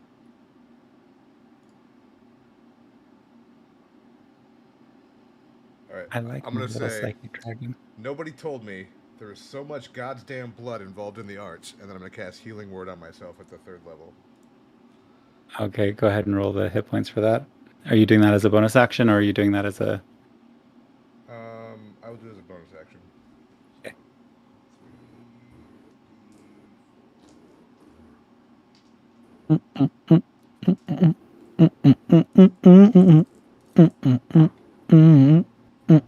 What's your Good number? way. It's a good way to avoid the action penalty right now. But see what you do with your action now. Okay, Yeah, what are you I gonna do with your just action? healed myself for 10, and then I'm going to shoot the dragon that just did that to me. Okay. So that is. Bullet This seems to the this seems brains. foolish. This seems very foolish. I feel like this bullet's gonna ricochet. Please don't roll a 1. 1 minus 1. What is that? He does have at least the luck point, so he could use it on the not attack. anymore, because that was a 3. So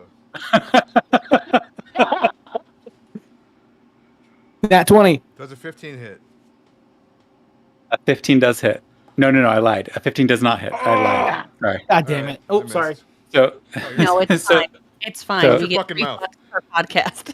yeah, we're an adult podcast. So you just see another loud bang, and it hits the top of the tunnel, and you see where your bullet goes to hit where the dragon snout had peeked through the parent wall. It passes through it. It just passes through that apparently solid wall. Cool. That takes us to Trixie. What are you up to? Nope. Impressive. Oh, Hang on. what do you have? Plascrete. Oh, Plascrete. What's the Plascrete doing? It is going to try to smash the dragon in the face. That. This one? Yes. The Or second the one that was... Okay. Wait, how far away? Go is ahead it? and... It's 60 feet away from Oh, me. that's too far. It is going to kill or try to kill the one that is almost dead. Okay, go ahead and roll that attack for the Drake.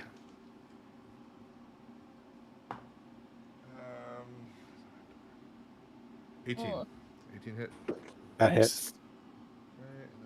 Nice. There we go. Here we go. Now he's on a roll. Now you got it going on. I see what you did there. I can never find this dice. Where's my D10? Here we go. Look for this flying saucer.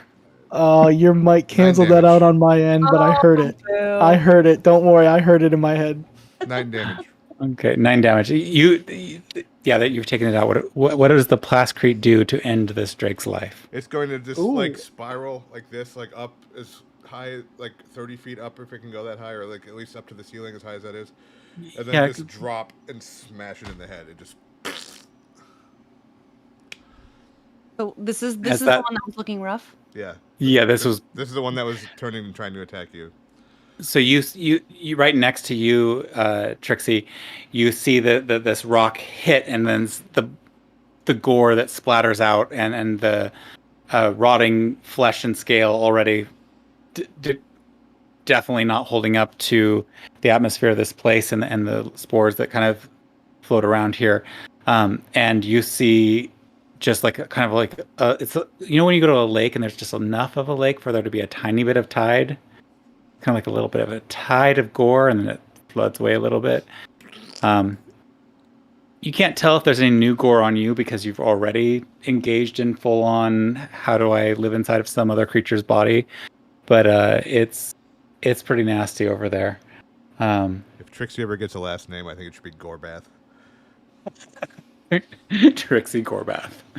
Oh Trixie man, I'm just the imagining that swirl of scene from The gore. Boys. Oh. I tried not to watch that, and it still got into my world. Trixie, what are you up to? Okay.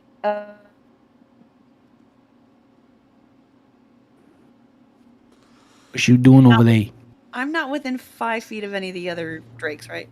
No, they're all on the opposite side of the space right now. There's the 4 humanoid individuals over there, and there's the 2 drakes that are left, and the 1 dragon. Do I go for the controller or? I'm gonna go for the one that tried to control Asher. Okay, so you're running over there. Yeah. Yep. With your movement, of course, you're able to get over there, and I just saw what you grabbed, and for half a second I thought it was a bong. No. No. that would be funny. Uh, So what are you doing, Trixie? Just kind of like a run up and like gonna smash him in the face. Okay, shovel at hand, and There we go. fist. Just gonna do 2 unarmed strikes. Okay, roll your attacks. 13? Is he squishy? That he- Is he squishy? just hits. So that'll be a 7. Next one is 16. That hits. And so that'll be an 8. Oh, wait. Oh, I'll just wait for it. It could be worse. If I roll a 1, then I'll do it. I keep forgetting I have Savage Attacker. Okay. And then I'm going to do Flurry of Blows again. Okay, roll those attacks.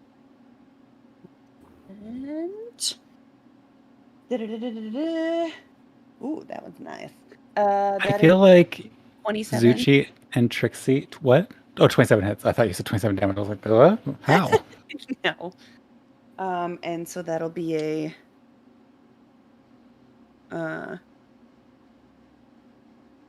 10. Sorry, my brain just went. 10 damage? Yep. And then let me just quick question. I just want to look at something. Oh, okay. I think that's only in Hand of Healing. I don't think that's the other one. Yeah, okay. For my Hand of Healing, I don't have to spend a key point if it's in my Flurry of Blows, but I do, I think, for Hand of Harm. So I'm just gonna avoid that. I'm just gonna do another regular unarmed strike. Okay. 16. That hits. And I'm gonna re-roll that one. And it's a 2, so 7 points. Better than 6. I don't know. So yes, you kind of just walk straight up to this individual and just start taking them apart. You could see that in their hands they're starting to form 2 thunderbolts, and then you start whacking them apart. They start almost falling apart, and they're barely holding on. They look extremely rough. All right, that was fun. That one's dead. That takes us to Tanzanite. Aren't you used to this, Brett? I try to throw a lot of creatures at you to have you practice like dealing with groups of creatures, and it's been fun. But I think it's time for me to start throwing huge giants at you. Just for the future. How far away? Okay, just so I have it clear in my head.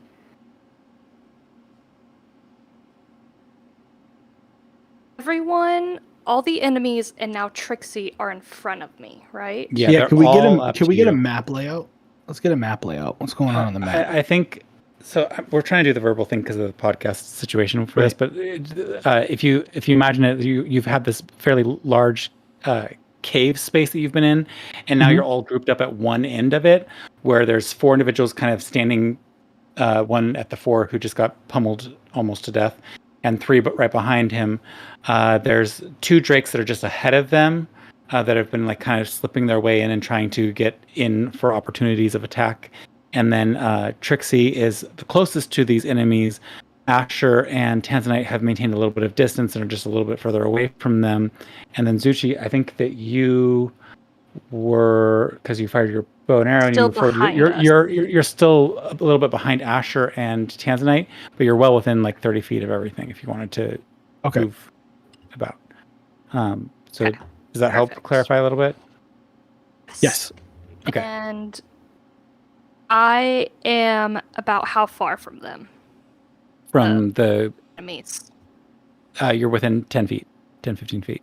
Within 10 feet. Okay. Is that including the snout? That one is a little bit further back from everything else. That one's probably, I would say it's within 45 feet of Yuzuchi. It's within 30 feet of Asher, and Tanzanite and Trixie probably within 20 feet of you. Okay. Ish, give or take. Okay. So I'm not really worried about the specifics of things. If you're trying to hit something and you're worried about how far away you are from it, I can tell you about what you could do. Like if you say, hey, I want to shoot my arrow and I don't want to do it with it at disadvantage, do I have enough movement to get to a place like that? And Okay. Alright, so I am going to take out my blowgun and one of the poisoned Ah, you parts. had that. Okay. And I am going to Ooh. shoot the one further back. I'm glad I'm behind all of you. He tried to Okay. shoot Asher with it. Pretty sure she succeeded. Go ahead and roll the attack for that. Okay. But this is the only one that doesn't have Okay. immunity to that. Damn. 16. 16 just hits exactly. Yes. Nice job.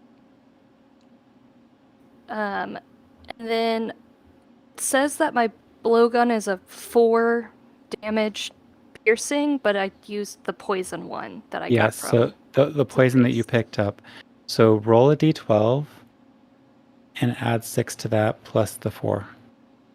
This is 12. This is a 12. Okay, so sorry. A d12 and what now?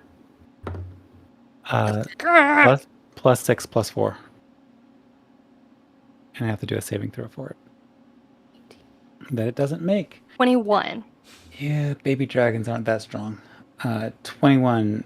Awesome. It takes the full damage and it is now poisoned and has the poisoned condition because it does not have immunity to that. Nice job. Way to Boom.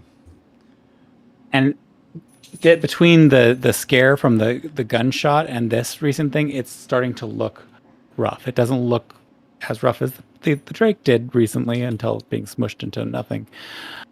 It definitely looks like it's a little bit draggled though, and it looks like it's ready to retreat. the snout thing. The snout one. Okay. My action. My turn. My Then- turn. Oh, nope. And then I'm Oh, done. sorry. So Tanzanite. Okay, now I get back to my Yeah, Drakes. done. I got Yeah. 2 of those suckers still alive, and they've been waiting their turn for a long time. It feels like. One of them rushes up to Trixie. Actually, both of them rush up to Trixie. It looks like both of them rush up to Trixie, and you get first swipe by the tail, then the mouth. So it's the going on here. Please hit. I think they You're should not fence with their disadvantaged. tails. Does a 17 hit? Nope. Okay, that. Well, the first one hits nothing. The second one, because its other was not as high, and the second one rushes up as well. And seriously, I gotta buff up these monsters in the future. So just a lot of wasted effort on behalf of, or on the part of both guard drakes. The dragon speaker begins to. It looks like he's about to back away, but then he realizes that if he does, he's going to be toast. And so he resurges with the 2 thunderbolts that were in his hands, and he tosses both at Asher. So Asher. Me? What I do? Oh my gosh! Please hit! Please hit! Please Does that hit! count as an attack? 'Cause it's- Yeah. Can I use my reaction? Yeah. Let me see how awesome this spell is. or not awesome, because now you're going to use a spell and kill this poor dude before he even gets a chance to It's do not a anything spell. good in his It's life. not a spell. Or Dungeon Master. Oh, I'm so hit you. abused. Next time, Eric's gonna be like, "Does a 47 hit?" Like on every. I know. Yeah, Right? totally. I just rolled 3 nat 20s. Does that hit? So does a Where's the button? Does a well, this definitely hits. Does, 21 hits, right, Asher? No, just kidding. Yes, it does. No. Okay, and the more important one, does a 16 hit? Yes, I'm squishy. Okay, you are squishy, but you're giving me hope. Thank you, I I might appreciate be it. dead. We'll see how this goes. Well, yeah, okay. Good thing you have a death save die. Aw. Okay, the first one was 7 points of thunder damage because I rolled 2 1s. And the second one is 14 points of thunder damage. And you are shoved 10 feet away with each hit. So you are now back where Zuchi is. What was the total damage? It was 14 14, and right? 7, so 21 total. Look, There's I'm no way. rough. Really? You're still up? I healed myself once. Good for you. Oh, Good for you. Right. Good I was for gonna say, you. how the hell do you have almost more health than I do? Oh my god, it's I have 60 terrifying. total. So with 21, You have almost more health than I do. I Good mean, you're roll. both kind of on the same hit die, dude. So Oh. I mean, I guess I 21 have- points of thunder damage, and you've been shoved away. So again, this is not another repeat of those loud booming noises down in this cave space, causing some reaction from the looser pieces of the cave spaces that were the not plascrete material that was dug out.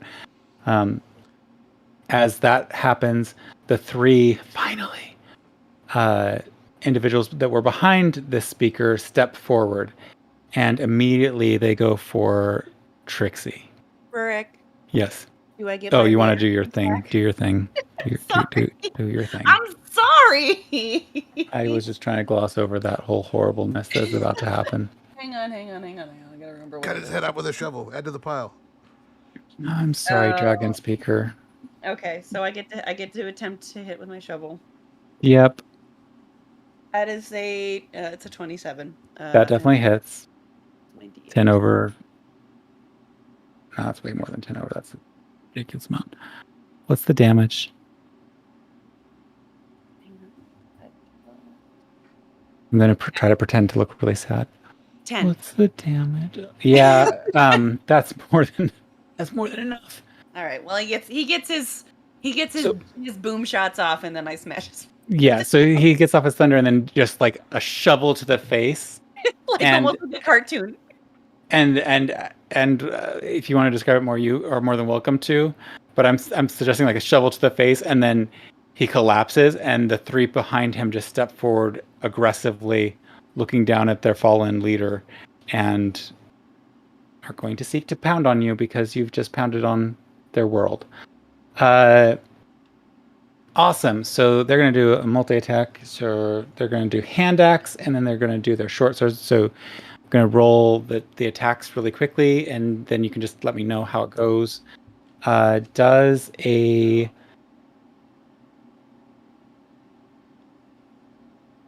That's terrifyingly bad. Does a 18 hit? No.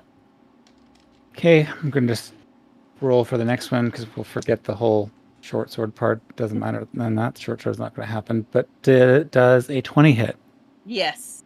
Natural 20? No. Okay. Very unnatural 20. Very, very unnatural. I am rolling such garbage rolls right now. I don't even want to talk about it. So you take 7 points of damage from the second one, and then the third one is going to try their attempt. And does a 18 hit? No. Okay, so you do get hit by one of them because they rolled a natural 19 on the other one. So you take another 7 points, so a total of 14 points of damage from 3 bruisers who were supposed to do a lot more damage. Monks and their dexterity. And that takes us back up to the top of the order with Zuchi. Zuchi, have fun murdering all my people. Hey. Okay. So, Snout guy's looking rough. Yes, Is it now guys Snout guy? looking rough and is right up after you if you've been following the turn order. Mhm.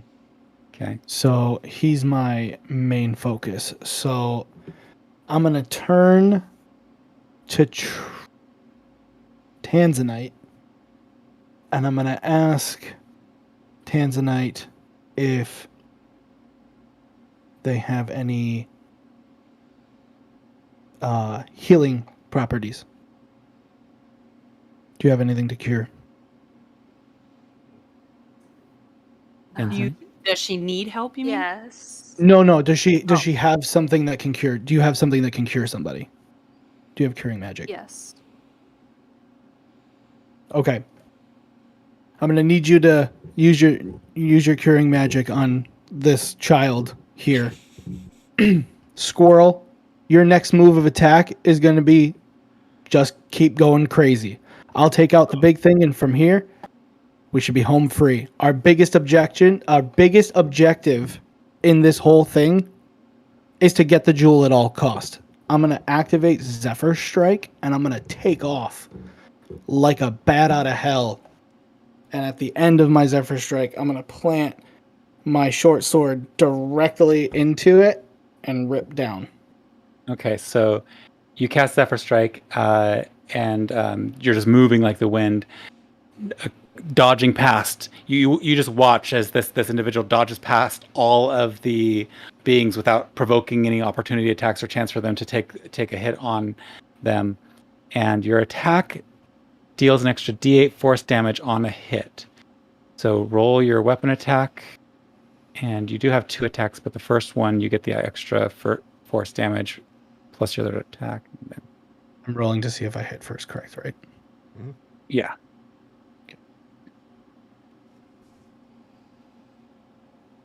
And that's a plus what? What is 8, I think? That's your short swords, which was +8. Yeah.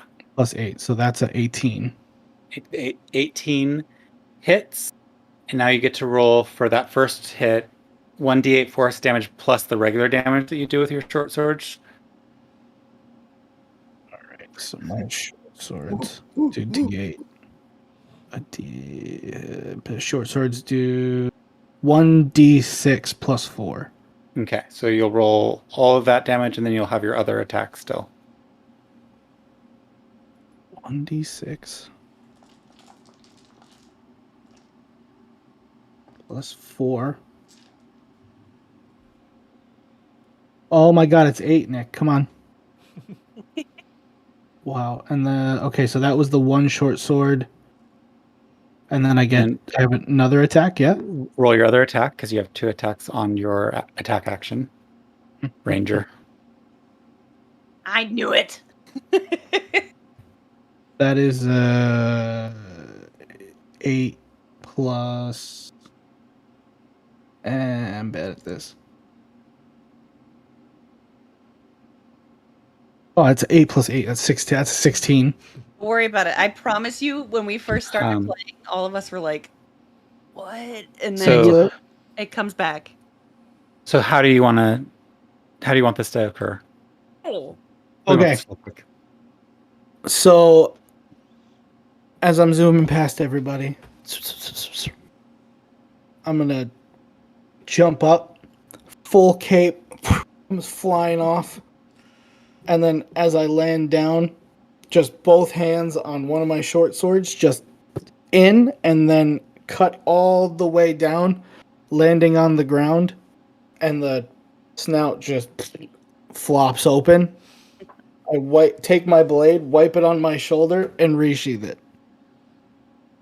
So as you see this cinematic moment as he's wiping it, you can hear, even after he's cut through, the breaking sound of as various scales seem to shatter, and one in particular seems to be knocked loose and rolls to his feet. I feel that like takes before us. it dies, it goes. Meep, meep, and it just falls. That takes us to Asher, because you just killed my wormling. Oh god, what's left? The 3 brutes. We Two still have drakes those and 3 3 spellcasters. axe sortie Right? peoples. Okay. Oh, actually, that's right. Bruisers. The three humans, or the 3 humanoids, and the one that hit me. And the 2 drakes. 2 drakes. Okay. The spellcaster is dead. Oh yeah, there's two. Yeah, I killed the Are spellcaster, the didn't 3 I? people within 30 feet of me? I did. Or did you? Did you? Mashed its face. Yeah, she fisted it. That's right. No. How close are the 3 people to me? They're right. They're right. 20 feet away from you because you were shoved back by that thunder blast. Okay. So I would be at disadvantage if I tried to shoot them. Yeah, you're a little too close, but you have enough movement that you could move far enough away to not be Alright. at disadvantage if you Yeah, wanted to move I'm away gonna and back up get a better aim. like enough steps that I'm not at disadvantage. And I'm gonna shoot like the one that's closest to anybody, I guess. Okay, go for it. I mean, they're all right next to Trixie, so Yeah. you have, as long as you aim high, you're not going to miss and hit Trixie. Don't roll a 1. No. I missed anyway. It's an 11. Fuck. Yeah, 11 does not hit. Last creep. Cool. Last creep. Yeah, I'm not done with my turn yet. Can you calm down? Okay. Well. Let's see here. I would like to Rage. cast- do that.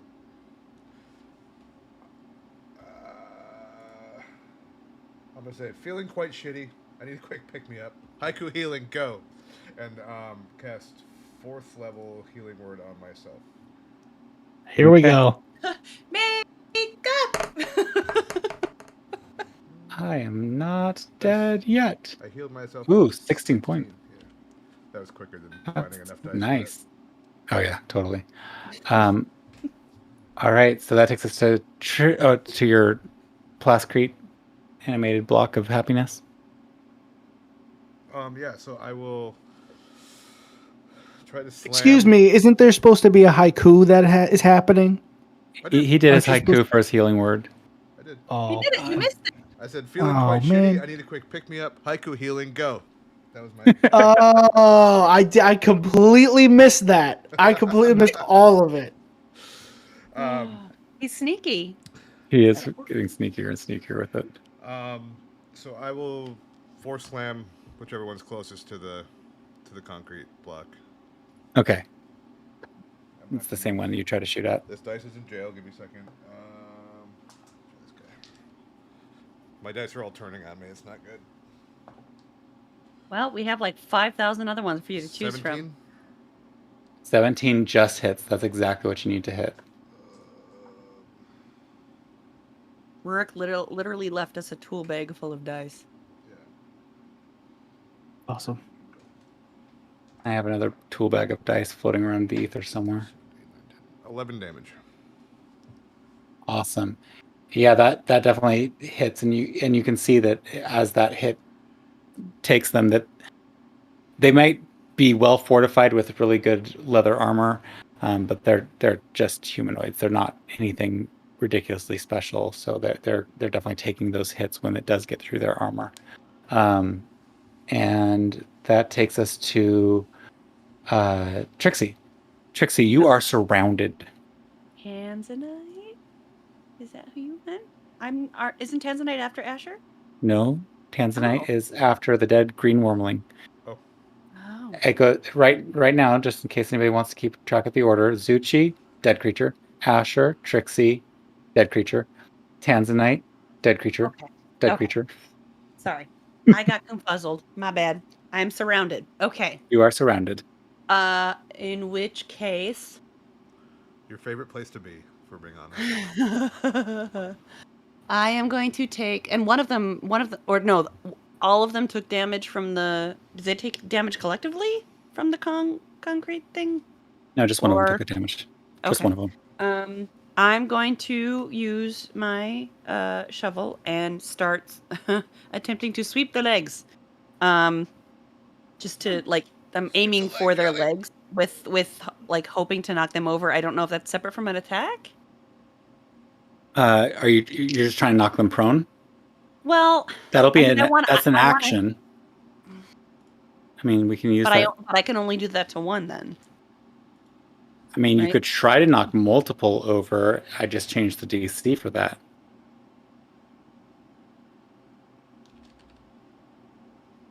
Now I'm just gonna punch him. Okay. Roll your attacks. That is. I'm on a different page. Sorry, 1 second. I rolled a 10, so that is a 19. That hits. Ooh, nice job. Not that high. 14. 14 total. That does not hit. That misses. So Okay. first, boom, hits. Second, whoosh. And I but air. just do a little, tiny little, and then I, flurry of blows. Damn it! It was the flurry of blows. It cannot be a thing. Where's the it's not a TikTok thing. sign? Where's the TikTok sign? You missed Where's it the last TikTok time. sign? They were chanting it. It was awful. TikTok sign. TikTok Flurry of sign. blows. That is a 15. Okay, 15 misses as well. Oh, no, I lied. 16. Sorry, 7 and 9. 16 still misses. Okay. Second one. Nat 20. That hits. You can double the damage on that. So could you roll the damage for the first one, and then double the damage for the second damage? Double the damage dice for the last hit. Okay, so the first one, d6 plus. That's a 10. Okay. One, 3. We'll just double the damage die. And 5 would be 11. How many? Oh, I have more now, don't I? Mm-hmm. I'm gonna use another key point and do hand to harm and do necrotic. Okay. So in addition to the 11 points, I'm gonna do 3 points of necrotic damage. Okay. So as you do all this fun damage to this individual, you really see them starting to be broken down. The armor seems to take some of the blows, especially as you whiff one, but then the other hit, you definitely hit a hard part of the armor. And then the last one also hits really hard. So the first and the last are both your perfect hits. And then you can just see them kind of like choking a little bit of blood come out of their mouth as they look at you with complete animosity. Is that your turn? Action, bonus action, and you're not really moving. No, I'm not going anywhere. No, Okay. not yet. Tanzanite, it is your turn. What are you doing? I am. Got 2 drakes, 3 things. 3 things. Yes. The things. I'm going to holler at the new person. Who I don't know who he is yet. The new boy. The new boy. And I say exactly that. New boy, you said something about healing? Do you need it? No, the small child who's clearly in pain. We're the same height. Are we the same height? We're both 5. You are the small. Oh, I'm sorry. I He thought you looks were- much I younger. thought He's you a were teenager. When I said teenager, he's like 18, 17, 18. Yeah. Oh my Yeah. bad. But I Okay, do well- love the idea of calling him a small child because I thought you were just being. boy. I thought you were doing the same thing that you've been doing to the squirrel. Heal the boy. Heal the boy. Heal the boy. Save the world. Turn to Asher and I go, boy, do you need healing?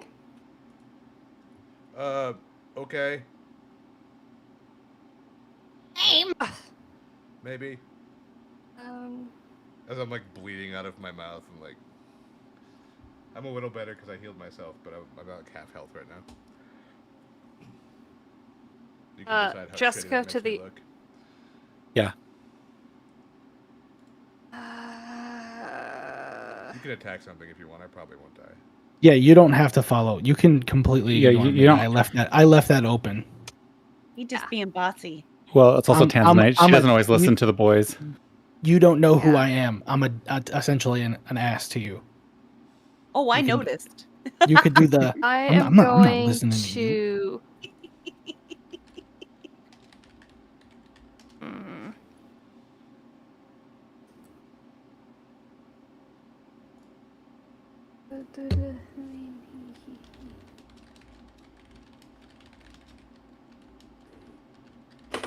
Okay, I am going to.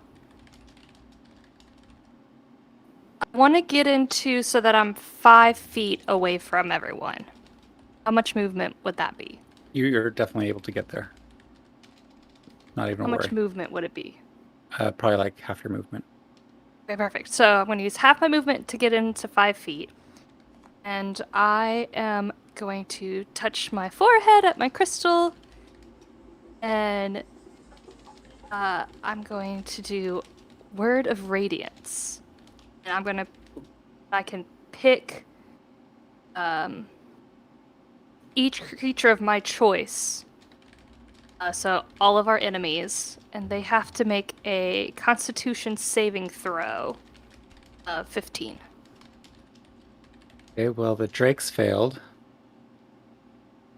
One of these days, I really And, want. okay, the only one that didn't fail was the woman who has already been hit and is bleeding from the mouth. I'm not having the best luck with these rolls today. I need new dice. I got to restart my collection. You want me to send you the ones you already had? Jeez. And, okay.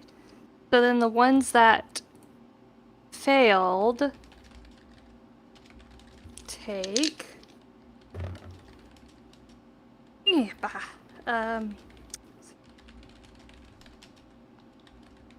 Each take 13 points of radiant damage. Okay, what about the one that saved? I don't think that anything happens. It doesn't say. Okay. I'll look into it a little later in case we need to. It just says each Adjust. creature of my choice within range must succeed on a Constitution saving throw or take 2d6 radiant damage. Okay. Well, I guess if they've succeeded, then they don't get damaged. Yes. Okay, yeah. This is just a. All or Yeah, nothing. it's an all or nothing. Cool. Well, you got a lot of all on that one. So yeah, you all see as Tanzanite calls out and casts this. It does require a verbal component. What is your verbal piece that you say as you cast the spell?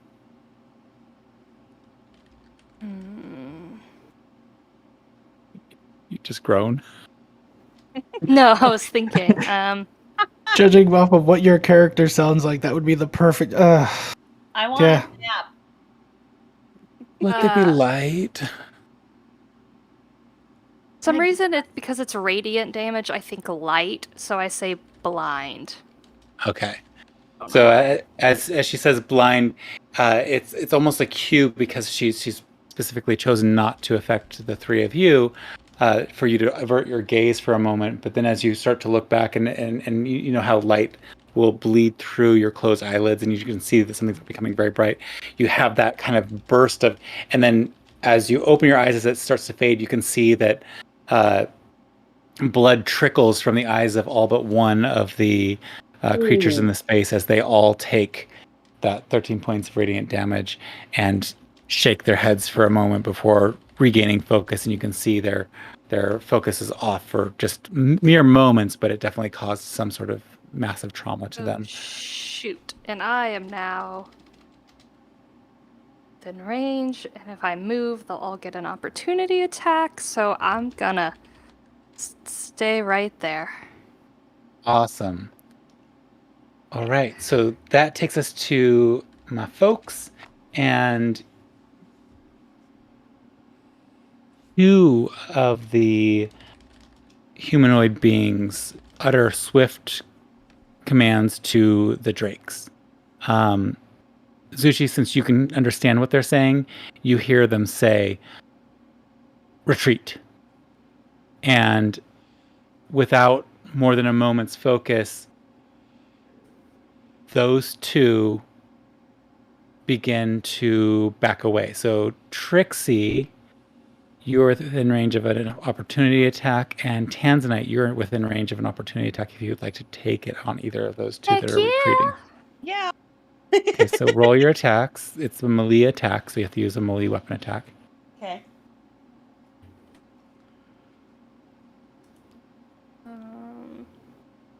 Okay. Ugh!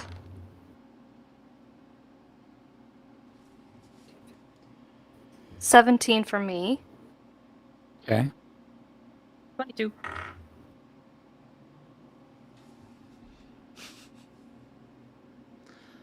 I have the stream up on this screen, so every time I look at it, I feel like I'm looking at Rick.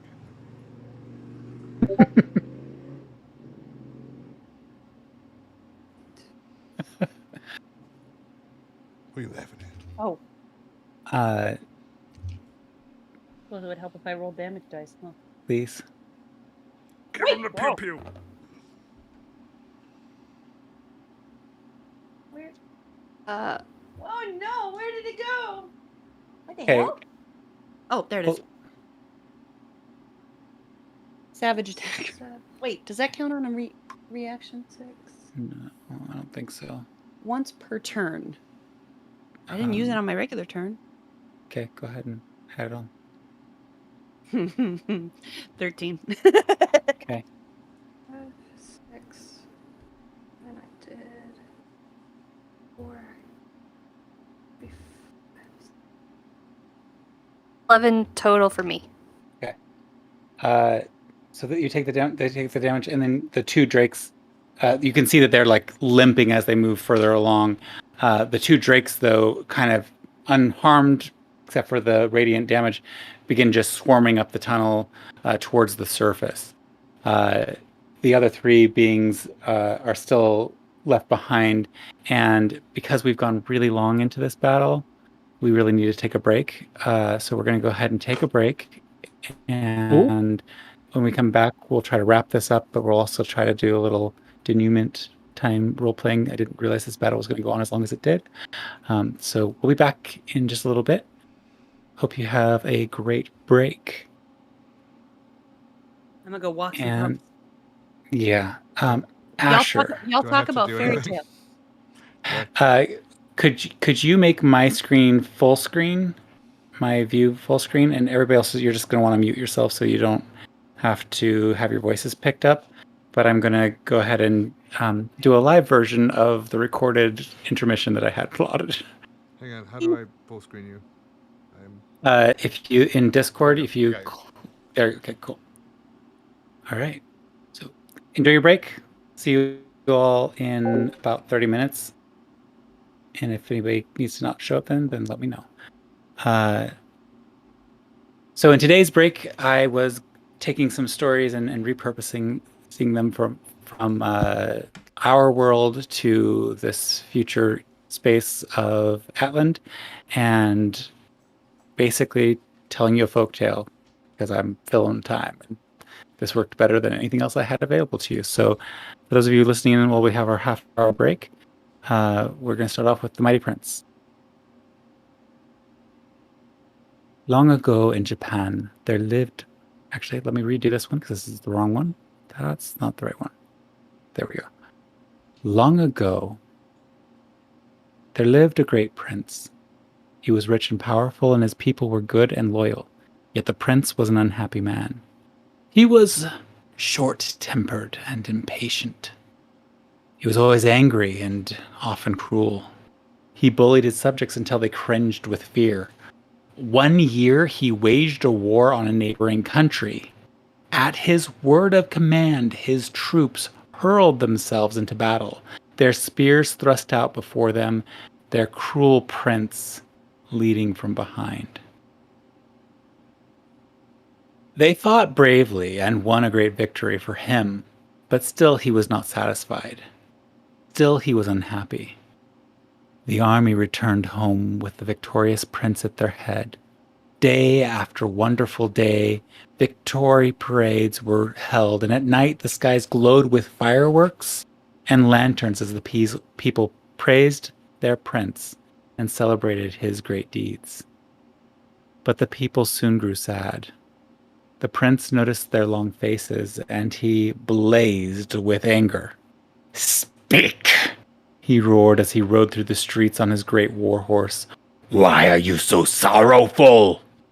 His subjects bowed low, but no one had the courage to tell him the truth, that they were tired of war, tired of victories, so they stayed silent. Later that day, as he rode slowly through the countryside, he heard a soft humming, like a shower of rain on dry ground. The prince stopped and listened. He looked around and listened again. It was a little young girl singing as she worked in her small garden. So busy was she planting her seeds that she did not realize the great prince was standing behind her. At first, he was angry that she did not notice him. Why should he, a proud and mighty prince, humbly beg for her attention? But something in her singing made him wait quietly. After some time, he coughed and shuffled his feet. The little girl slowly turned her head, saw the prince in his rich silky robes. The prince looked down at her and met her clear, calm gaze, and felt his anger at the people's silence melting away. The child rose to her feet, bowing humbly. She offered the prince a bag of seeds. For a moment he felt offended that one of his subjects should offer him such a humble gift, but then he found himself taking the bag. He did not say thank you, or even smile, but turned away from the little girl. The mighty prince felt puzzled as he rode slowly back to his palace, and that night he slept with a bag of seed by his pillow. The next morning he woke full of strength and energy, as if he were ready for war. But there was to be no war today. No, today the prince had very different plans. "Planting is no work for princes," he mumbled as he took up the bag of seed. "But it is better than fighting people who do not know how to fight back." The people were astonished to see the prince working in the palace gardens. And day after day, week after week, month after month, he tended his plants. Through heat and cold, he labored over his task. Then, one morning, spring had suddenly arrived. The garden burst into flower and fragrance. Bees and birds hummed. The people gathered in the streets, smiling in the sunshine. But where was the prince? He had worked so hard to create the garden. Why was he not rejoicing in it with his people? The prince stood apart, holding in his hand a spray of blossom, and as he looked at it, a tear rolled down his face, because he could not understand why spring made everyone happy. Everyone, that is, except him. He never had understood, of course, but this year he cried because he had worked so hard to create a beautiful garden, and he wanted so much to know the secret of happiness. Then quietly, he seemed to hear the soft voice of the little girl speaking to him, who was telling him to look with all his heart at the flowers and the grass and the sky and the birds, the busy insects and all the laughing people. And suddenly the prince saw them as he never had before. A great joy flooded his heart, and he saw the colors sparkling in the sun, and he smelled the scent of a million flowers. And for the very first time, he felt happiness and real love for his people. So that little fun story is actually one that is Japanese in origin, and I've used it as inspiration for the home city of Zuchi, where Zuchi comes from, an island off far to the north and west of Atland, and a space that maybe our folks will visit at some point.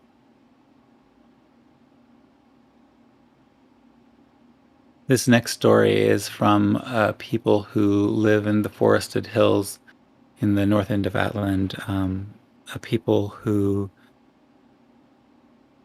lost track of their civilization and and became much more tribal in nature, but at the same time developed a deeper spiritualism and a deeper sense of themselves. The other warriors laughed at Scarface. They laughed at him because he was so poor. They laughed, too, because of the ugly scar that spoiled his face. "Why don't you ask Bright Girl to marry you, Scarface?" they laughed. "She's refused the richest, best-looking warriors from 7 villages. How could she resist you with all your money and that face?" They knew how much their jokes hurt Scarface. He loved Bright Girl. To their great surprise, Scarface said, "I shall go and ask her, for it is not always wealth or a good face that wins a woman's heart." The young men laughed even louder, but at noon, Scarface walked down the river to find the woman named Bright Girl. "I'll tell you honestly," he began. "I have no family, no wealth, and you can see for yourself the face I have. But if you care at all about the love in my heart, marry me." Bright Girl stared at him. She did not seem frightened by the scar, and she did not laugh at him. At last she said, The sun spoke to me when I was young. The sun said, 'Never marry, for you are mine.' That is why I refuse all the young warriors who ask for my hand. But never until now have I found it hard. I don't know why, but if it were not my promise to the sun, I would marry you, Scarface, and be happy forever." "Oh," cried Scarface. "If you had laughed at me, it would have been easier to bear. I'd like to take the sun and shake them until they let you go." "Shh, the sun might hear you." Bright Girl glanced up at the sun. "Scarface, if you love me, go to the sun. Ask them to free me. If their answer is yes, let the sun touch your face and mend it. Then everyone will know that you have been given permission for us to marry." His heart pounding, Scarface turned his back on the village and set off on his long, long search for the sun. He walked until all the food he had was gone. Then he lived on roots and berries and walked on, day after day. And just when he thought he might go no further, he met Skunk. "I'm looking for the sun's lodge," he told the skunk. "In all my travels, I have never seen it," said Skunk. "But Bear is wise. Why not ask Bear?" So Scarface asked Bear. "In all my travels, I've never seen the sun's lodge, but Badger might know. Why not ask Badger?" So Scarface asked Badger. "In all my travels, I've never seen the sun's lodge. Why not ask Wolverine?" So Scarface looked for Wolverine. But he was half dead with hunger and weariness before he saw his shadowy shape amongst the trees, and Wolverine told him bad news.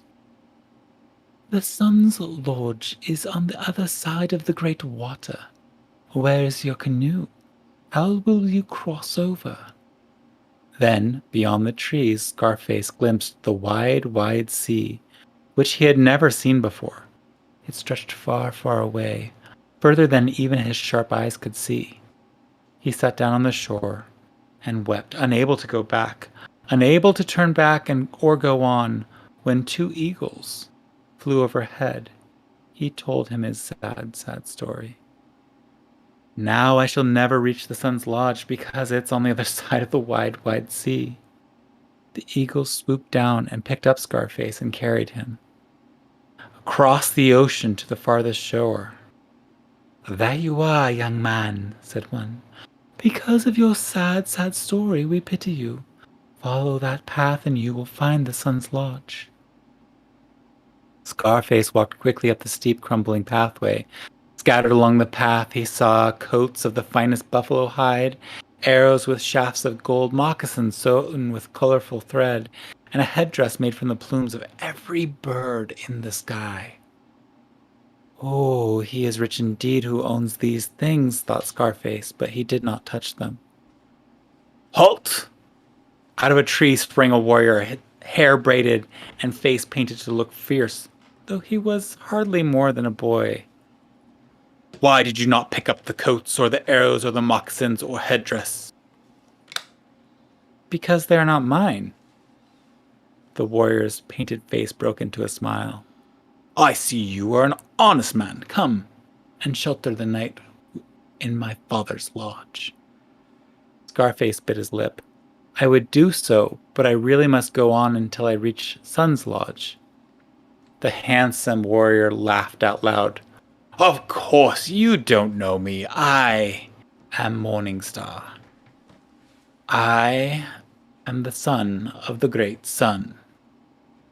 So Scarface reached the Sun's lodge and stayed not just for a night, but for many, many days.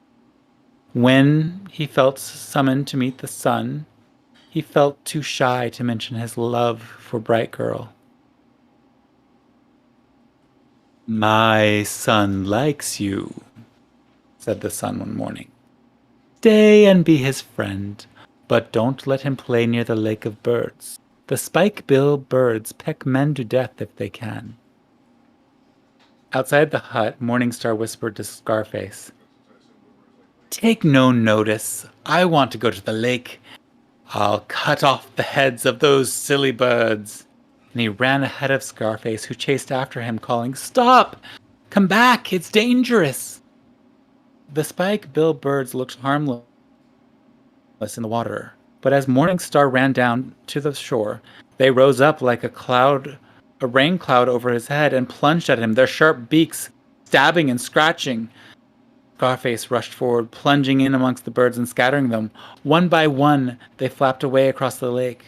Gently, Scarface carried Morningstar back to the lodge. You have saved my son's life, said the sun when Scarface laid the boy at his father's feet. How can I ever repay you? Scarface wanted to answer. Twice he opened his mouth to speak, but was too afraid. You will be angry and destroy me. Have you stayed in my lodge, and have you not known me better than that? Then tell me I may marry the woman, Bright Girl, whom you call yours. How long it took you to speak. Didn't you realize that I was overhead in the day on the sky when you spoke with Bright Girl? Don't you know I heard every word?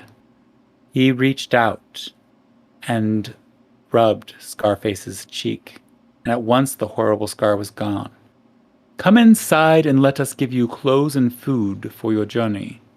So Scarface returned to Earth down the staircase of the Milky Way, wearing clothes and carrying weapons more wonderful than any seen before. The braves thought he was some traveler from a distant land, and the young women sighed at the beauty of his face. But Bright Girl recognized him. She came forward to greet him and carried his presents to his hut. And there she waited while he rested and set the village to work preparing for their wedding.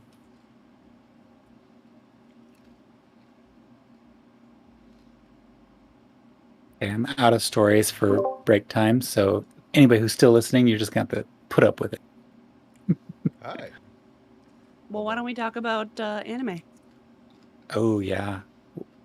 So I got through, before we go to the anime land, I got through the Pirates series. Mm-hmm. It's okay. I really don't like the main actor, the guy who plays the gentleman pirate. He drives me crazy. Really? Yeah, the more I watched, the less I liked him. I did like the person who was playing Captain Blackbird. Taika Waititi. Mm-hmm. Yeah, I definitely enjoyed that. But just for anybody who doesn't know, there's a BBC, I think, started it. No? No, it was always on HBO Max. Okay. HBO Max. definitely British comedy though, or at least I felt that way. Called Our flag means death. and that was really interesting to watch. The first 2 episodes you should just skip and go straight to the third one because you don't need the first 2. Those first 2 episodes kept me from watching the show. I struggled so much to get through those, and then I just realized I should have skipped them to begin with. I think it's for people who You're don't. definitely talking about The Boys. No. No. Our flag means death. I think the first Oh. episodes are for people who don't, who aren't familiar with Taika Waititi's non-Marvel stuff. Does that make sense? Sure. I mean, sure. I struggled to get through those 2, so that was just me. But what, like, quick poll as we transition back in, since we're all here. Favorite anime? Jason, I guess, is exempt from this unless he has something he wants to share. That's a really rough question to ask right now. Oh yeah. How about just watching asking what we're currently watching? If you want Oh, okay. If you For a want to hear favorite Nick's anime. top Yeah. 5 favorite anime, you could listen to Off the Rails podcast. Yeah. Yes, you can. Yeah. I think you covered that. Definitely. Yes, first, we can. actually. And it changed. I'm sure. And I'm sure it will change. It will always change. Right now, with current, I'm gonna go off a current anime. Okay. An anime that's still currently producing something, and I'm gonna leave Dragon Ball off of it because that will always and forever be like an abundance for me. Yeah. I think right now the best anime out right now it has to be Demon Slayer. It has to be. It's so good. Oh, the entertainment arc. I was so nervous about it after Mugen Train. I was like, there's no way. I've watched Mugen Train so many times. And I said to myself, there's no way that they are topping that fight that Rengoku just had. And then here he comes, Sound Hashira, out of nowhere. Do it for Flash! Oh my god! Oh, and then you've got, oh my god. Yeah. I just finished Death Note. Ooh. And that One was of my favorites. That was definitely impressive. I think it's. I just started Spy Family, Spy X Family, something like that. It's a slow start. I'm curious what it's going to be in the end, but I definitely. Oh my gosh, there's so many great ones out there. Jess, Larissa.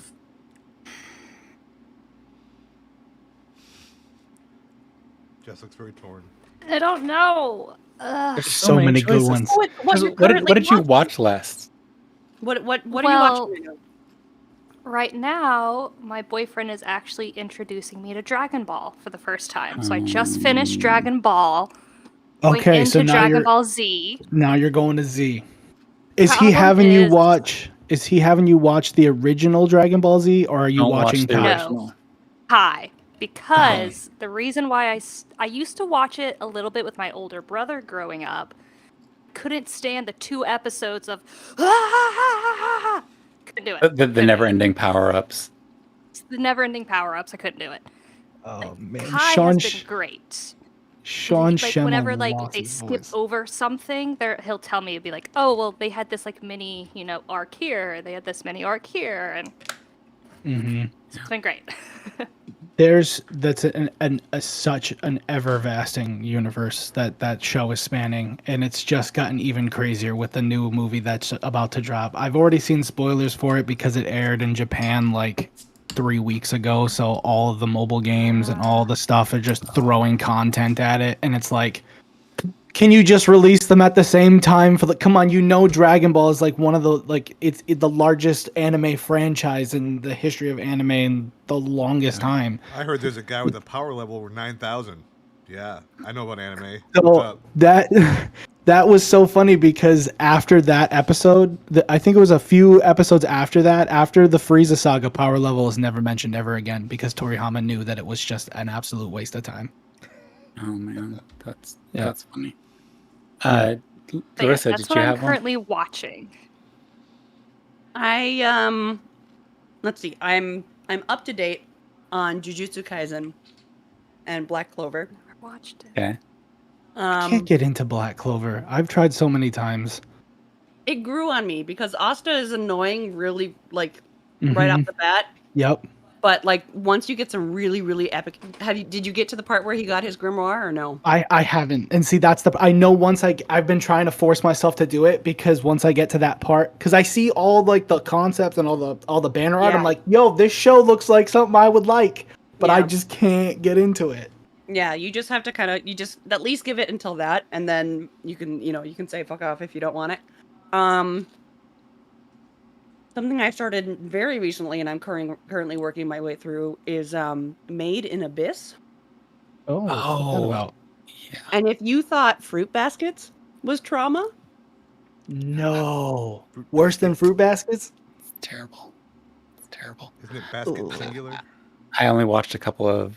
I have a friend who was obsessed Maybe, with like, that show, and he 4 that's all he episodes. posted about it on Facebook for like weeks was fruits baskets. It's a I am valid question. current. Is it plural or is it not? It's fruits It's baskets. fruits basket. It's Basket. I just say fruits it wrong. baskets. Yeah. Yeah, it's all pluralized, Yeah. which is ridiculous.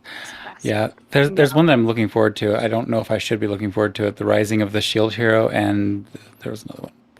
These are like old. I think the classic versions of anime which were like a lot of bashing of things and stuff like that. But I'm gonna have to go back and watch Fruits Basket because I just forget. It's all fun. Just Boomer. just Made, one. Made in Abyss is on Amazon Prime for the first season. The second season just started. So Puppy. but Boom, boom. I warn you. I mean, the first I think it's like 6 or 7 episodes are pretty innocuous, but Said boom, at least boom, the one boom. I just watched, I was at like 6:30, 6:25, sobbing, Boomer. straight up sobbing. And I think the only reason my face wasn't blotchy when I got on was I took a quick shower. You're so cute. Yes, you're the most precious girl in the whole wide world. Yes, you know it. Our number of viewers They just rescued like jumped up by 4,000 twice. viewers, or 4,000 viewers, 4,000 beagles. They just rescued 4,000 I beagles. know. Where? Everybody. Some West Like Virginia, a I think. breeder? no, I think Yeah, lab. laboratory. Sadly, They use were beagles for testing because they're so friendly. Like they're compliant with the things. They're also like so they tend to. Good Like- for them for saving all those dogs, man. That's so cool. Like it sucks that they had to get there in the first place, but the fact that they were rescued 4,000, that's such a big number. Yeah, Larissa Yeah, and I big- could only big adopt numbers for 3,800, so testing. you got to take the rest. Each one 3,800, so that's another what, 200? Yeah. Hold on, wait, let me see. the rest we leave up to you. Yeah, I think I They'll can make fit. space. You can stack them. It'll be fine. Imagine my Stack 'em. rent pet fee.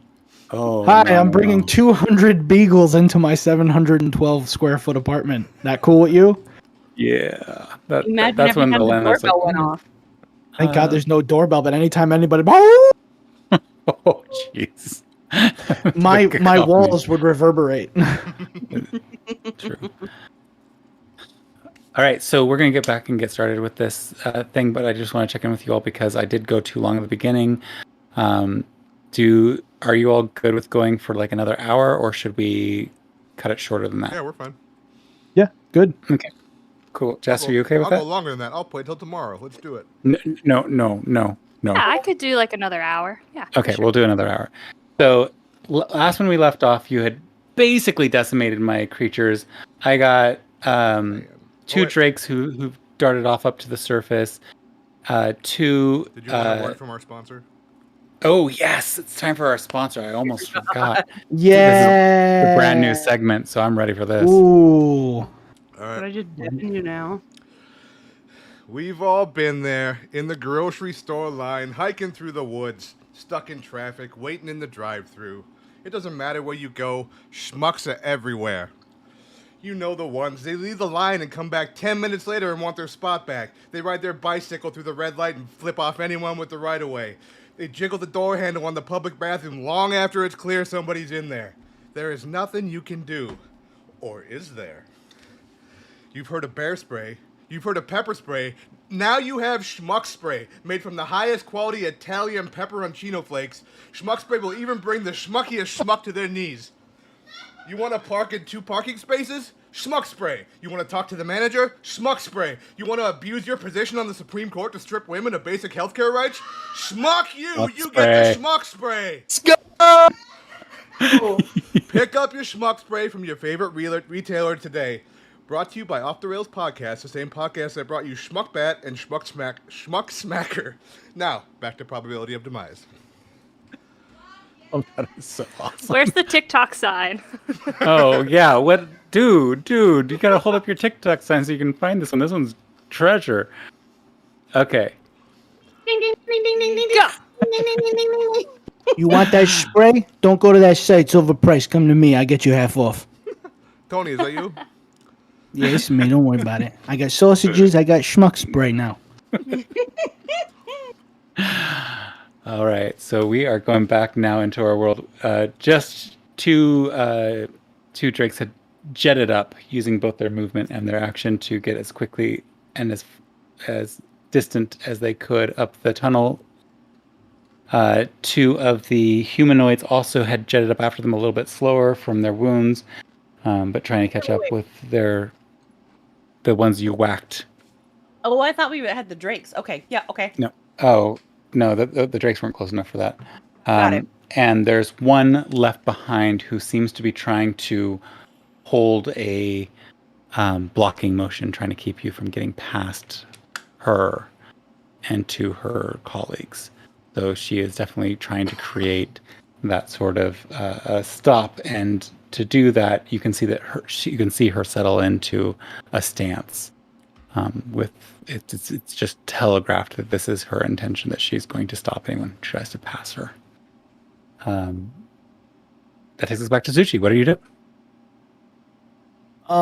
Does she need to, for this, I guess, barrier that she's creating, or stoppage of us that she's creating, does she need to be incanting anything? Does she need to be talking?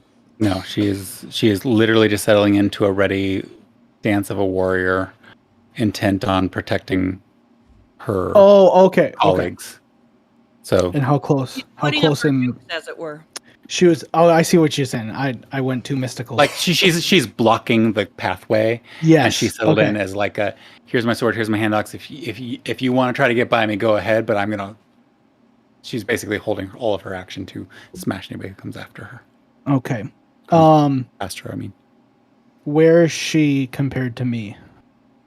She is probably 15, 20 feet from you, I think, from last. Let me think. Like she's right, like in front of she- me. Am I to the side? to the right? You're off to the side at an angle. She's right in front of Trixie and Tanzanite. But you kind of have an angle on her. You have a good view of her. She doesn't really have cover, and she's not seeking cover. She's kind of just exposed and there. Okay. I am going to use my movement to get right directly behind her. Okay.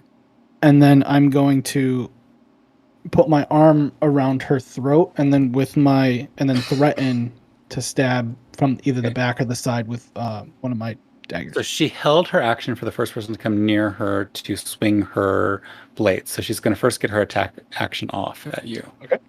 That was her held action. She rolled 2 19s, which is the first time any of these creatures actually rolled well. Oh, it's okay. It's okay. I finally got to hit something fun. That would be a 25 and a 25 to hit. I'm guessing those hit. Yes. Your armor class. Okay. And then you take 14 points of damage, which isn't really much total, but hey.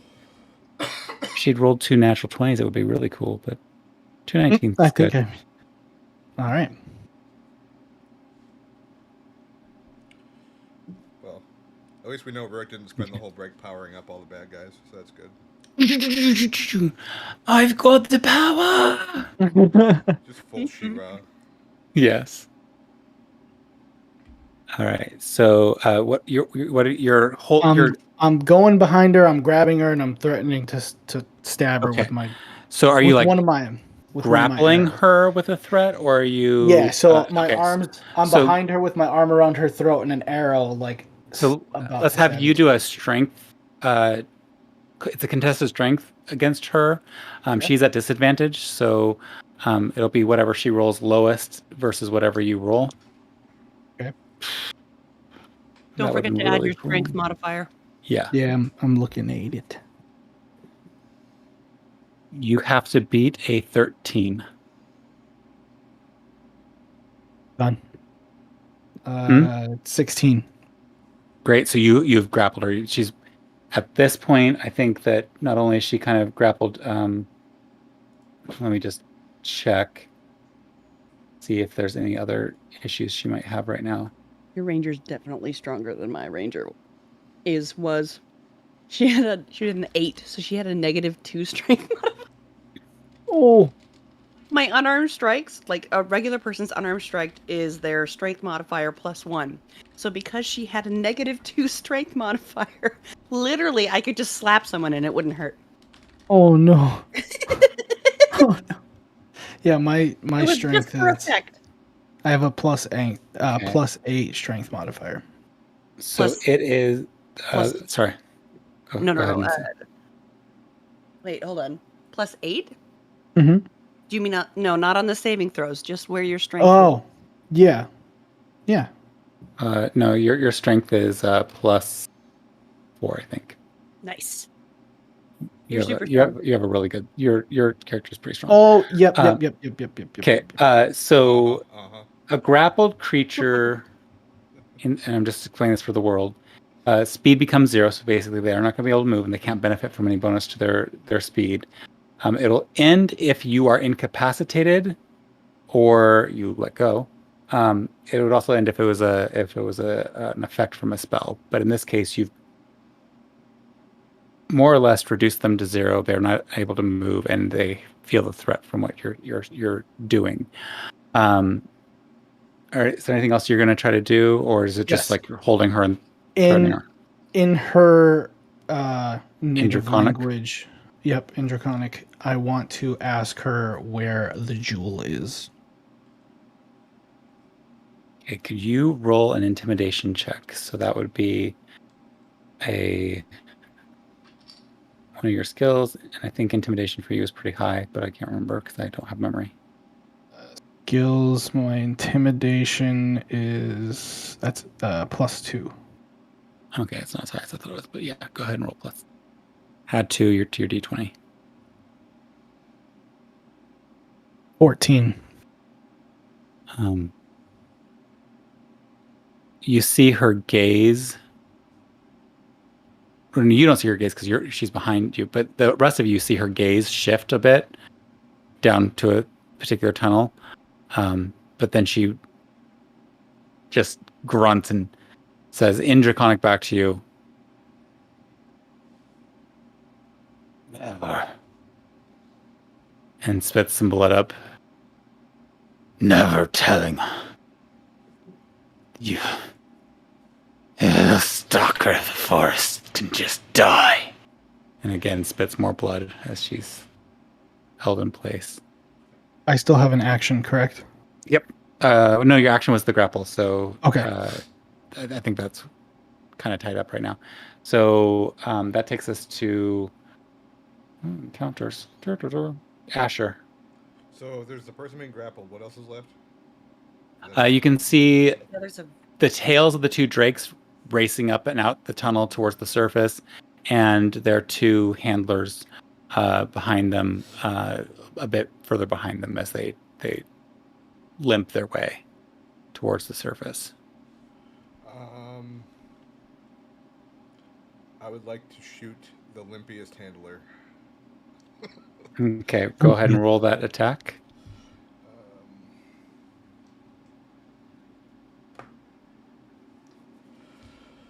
That's a net 1. Yeah. Okay. I need you to roll a d4. Oh boy. That ones are fun. Technically, I'll because shoot. oh wait, no, that spell's not on me. I was like, technically, I think it's a 0. But never mind. The spell was over after that turn was up, and definitely after he. Also a 1. Oh, okay. So as you go to load your pistol, you shoot your foot. Can you roll some damage for yourself? Hey, it's a misfire. Misfire is a misfire. Things happen. So a 1 was you, and the other numbers were the other members of your party. This is why we don't play with guns. Don't play with the gun.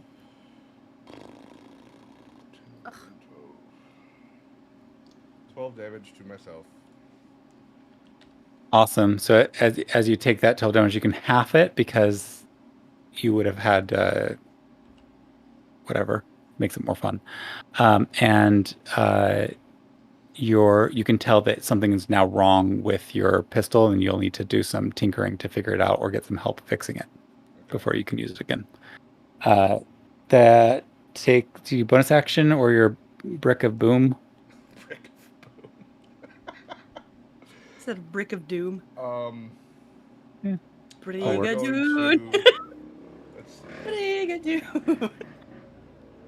Sorry. Hang on. Do you have a brick?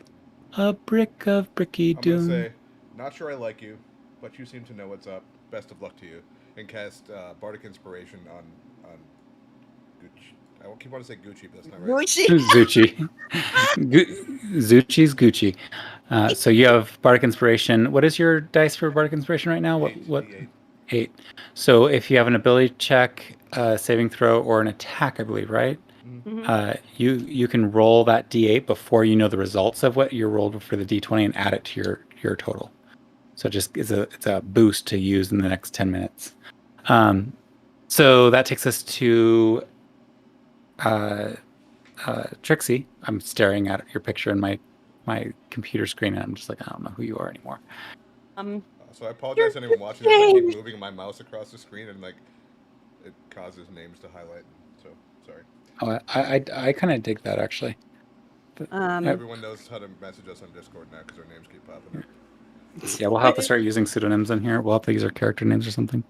Oh, you mean like, well, whatever.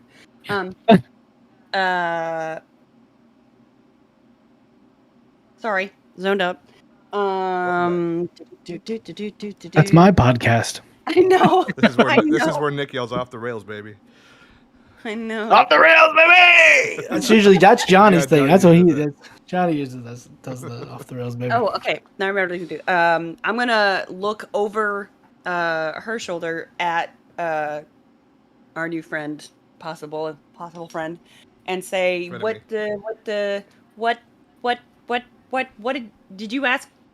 What was that exchange? Why don't you focus on getting the other two, and I'll worry about this. What? They're Okay. getting away! I understand that, but you didn't see. She looked down one of these corridors, and if you don't stop being an ass, I'm not going to tell you which one. Which direction? No. Hurry! Time is of the essence. We have to move fast. Well, I guess you'll find out later. And I take off after the other two. Asshole meets stubborn asshole. Perfect. So you're chasing off down the other. You have amazing movement speed, so you're easily able to catch up with either of the two humanoids. You're a little too far for the drakes. That's fine. Whoever I catch up with first, I'll just try to do another like running punch to the back of the head. Okay, go ahead and roll the attack. 17, 26. 26 hits. Second one. Another 17, so again, 26. Roll the damage for both of those, please, before you do anything else. We got a 10 and an 11. Yeah, this one's down. Poof. Are you After- killing them or knocking them out? We got one alive down that way, so Dead. I'm gonna, yeah. All right. Is it after the first or the second or both? After the second hit. Okay. Any chance I could? Are they like next to each other enough within 5 feet? You have that I enough can move movement. You together? have within like 10 feet. You have a ridiculous amount of movement. Okay. Monks are Very Dexy. they run fast. That 55 feet of movement. That's a lot. Another key point for flurry of blows. Okay, That's a 16, so 25. that hits. That's a 13, so that's a 22. Man, That hits. where were all these rolls earlier? I was rolling fine, but like I finally was rolling great, and it was already too late. Half my creatures were dead. first one is an 11. Second one was a 1, but I'm going to use Savage Attacker. I haven't used it yet this turn. Okay. And that's a 4 plus 5 is 9. So 15 and 9. This one's gone too. Nice work. All right. At which point I'm just going to kind of watch the drakes and just kind of go and start walking back. But I'm taking my time. Okay. Tanzanite, it's your turn. Meanwhile, the drakes eat everyone in the village. I honestly don't think I could catch up with How them. far? I don't have enough key points left. So I take it the 2 that are leaving, or I guess the 4 that are leaving the cave are really far away. Well, 2 are Well, dead. 2 of them are dead already because your monk just ran up and beat them into pulps. The 2 Yeah, drakes are so- definitely The 2. too far away. It depends on what your range stuff is, but they're about 100 feet away, 120 maybe. Okay.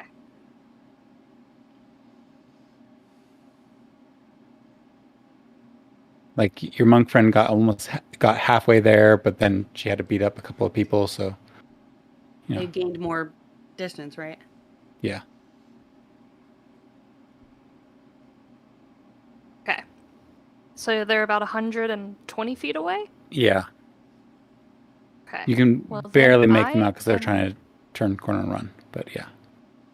So what are you up to? What are you going to do? I am going to shoot whichever one looks a little more sad. And With? shoot a guiding bolt. Guiding bolt. Guide them into the afterlife. Up to 120, right? Yup. Spells that you always love. So, guiding bolt. I'm trying to remember Grow. what I have to do for that. Do I have any? Is it me or is it you I rolling an have attack? to. I roll an It's a spell attack. right? Okay. Mm-hmm. Go ahead and roll your attack. What level are you casting it at?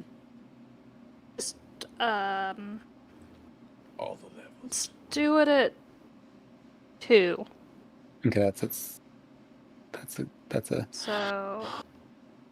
Okay. 14, 15, 16, 17, 18, 19 to hit. That hits. That hits. Okay, so. 6, 5. How am I gonna do this? It's Let me write 66 this down. total because you cast it up a level, so 66s. Okay, so 6, 5. Oh my god. 6, 1, 3. So 21 points of damage. Yeah.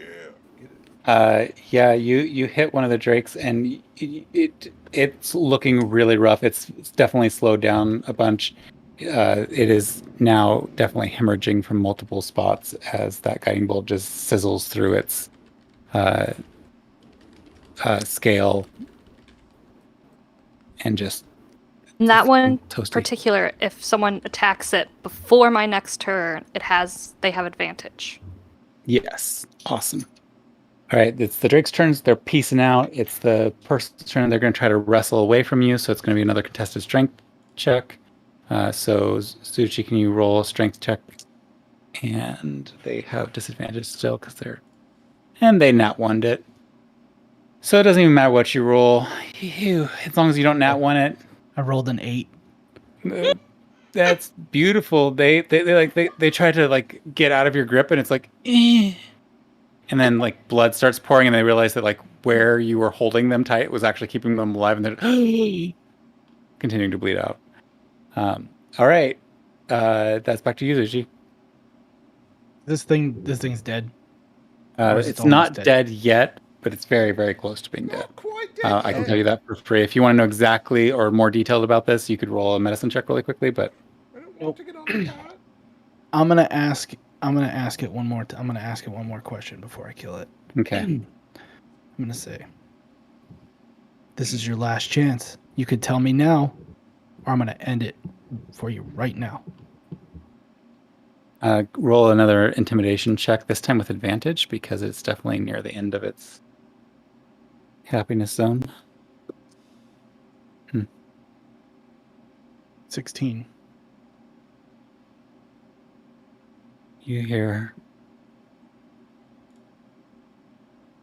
"We're coming for your city, for your family." And then it spits blood again and passes out in your arms.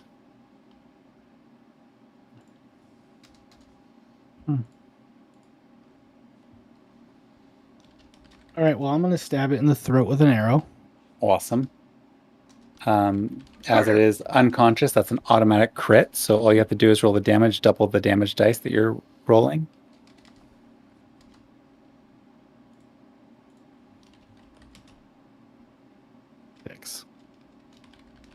So you rolled a 6?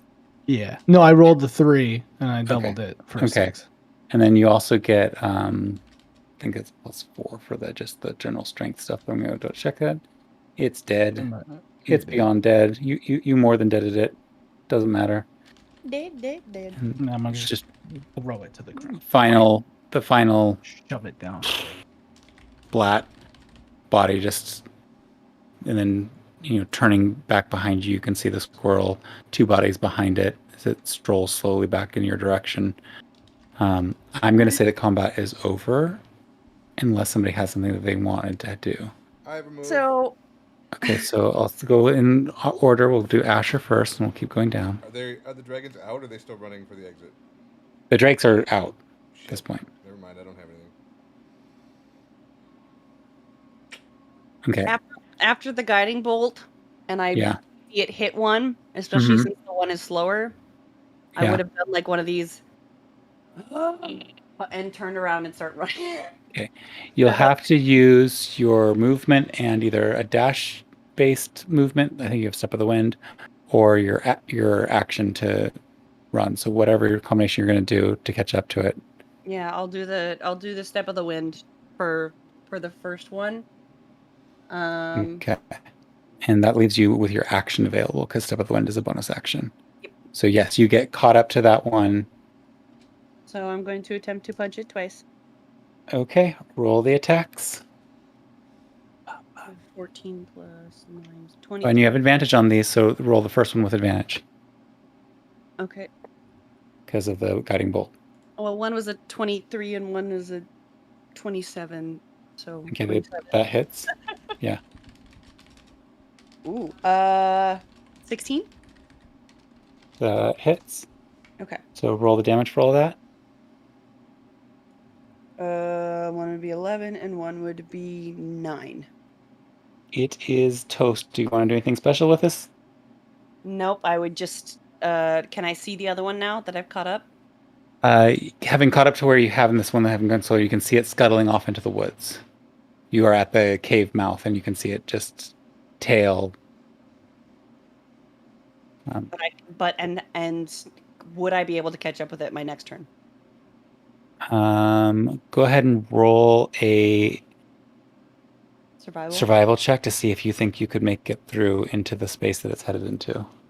Oh, wait, no, I actually have high survival. I don't know.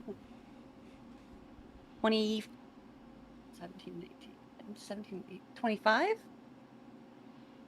You know that a creature like this, especially one now untethered by anything else, it's going to revert to its more base instincts. And based on the coloration that it has and everything, and the foliage that it's entering into, this could be a dangerous situation for yourself to run after this alone. You're also aware that there are rumors of various beasts and such being out in these woods, and you think that you could track it and hunt it down. You're pretty clear on that, but you're also aware of the consequences of doing so. Yeah, that's Maybe the I was DM. kind of hoping you were going to roll that one, and then I was going to say, yeah, you could totally catch up to it. Yeah, that's the DM saying, don't do that. As long as they're not going after the villagers, I'm fine. And Maybe one now of those other monsters will eat it. Who I heard knows? there's a thwomp. I heard there's a thwomp that lives in that part of town. The thwomp it be coming. All right. So, So now I do head back Yeah, I down. hear it lives out in the thwomp. so now, unless Tanzanite, you wanted to do anything, I'm going to declare combat over. All right. So combat is over. I can put away my battle table because that was literally heating up in the process here. And you, Trixie is slowly making her way down, but the four of you in a space together, each with your own motivations and yet no introductions at this point. So I'm gonna walk over to new guy and be like, or limp over to new guy because I just shot myself like in the toe or something, and be like, hi, I'm Asher. Nice to meet you. Nice to meet you as well. Do you have a name? Zuchi. Oh, Zuchi. This is Tanzanite, and that's Trixie, the little one walking back over here. We're kind of a crew, adventuring group. So, I saw you like yelling at that thing before you killed it, but I didn't know the language. What were you trying to ask it?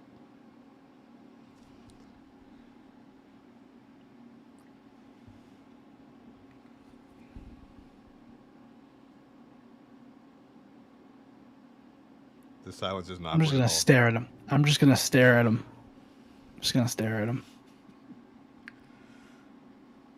All right then. I'm guessing tongues doesn't work retroactively. Like if I cast tongues on myself, I couldn't understand. no, tongues does not work retroactively. It would be cool if it did, because there are a few times I wish I could have done that. I'm But gonna immediately turn to Trixie. Am I back yet? Oh, is Trixie back yet? I mean, yeah, she's been making her way down. We can say that she gets back down by the time. So I was adjusting my light because it's getting too bright now. Addressing Trixie. Squirrel.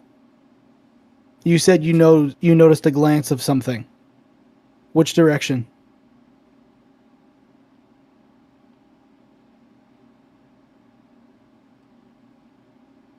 Okay, which direction, please? You're really trying my patience. I'm on a mission that I can't really disclose. So if you could just please provide me with the information that I need, that would be much appreciated. And then you guys can be on your way, and I'll head off in a different direction. Well, we were gonna come in here and explore this place anyway. So if you would like to come with us while we do that and look for whatever you're looking for, I think you're welcome to do that. As much as I appreciate all of your efforts and your fighting, and is impressive, more impressive than I originally thought you lot to be. From here on out, the skill level that you've all shown here won't even be close to the fight that we'll need. As he's talking, like the plastic concrete just like floats up and like it's almost like it's staring him in the face. Your little I- play doll. If I'm not mistaken, I killed more than you did. Right? Am I wrong? I'll give you the fact that numbers don't necessarily equate to the amount of skill or effort you had to use while doing so. Trust me, I was using a fraction of what I actually have. How do you know we I were was also just using a my fraction? fist. Sorry, what was that? I Larissa? was just using my fists. And the shovel that you took, what, four attempts to decapitate? No, two, and then two with my fists. All right. Used. If you're so keen to prove yourself, challenge me now. That depends. On? I thought we were on a time crunch. Well, I'll make this quick. How about this? I'll make you a deal. I win. You tell me where to go. I'll be on my way. You win. I'll join your crusade and aid you Any way I can. No sass, no frass. I don't want to fight you. I just wanted an Scared? apology. I'll trade you an apology for the information. Deal. I apologize. For what? For misjudging your strength and realizing that you killed more enemies than I did. Can I have you do a wisdom saving throw just from having to go against everything that is part of who you are and see how much that hurt?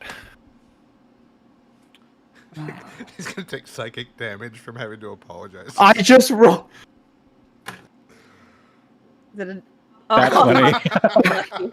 you lucky son of a bitch.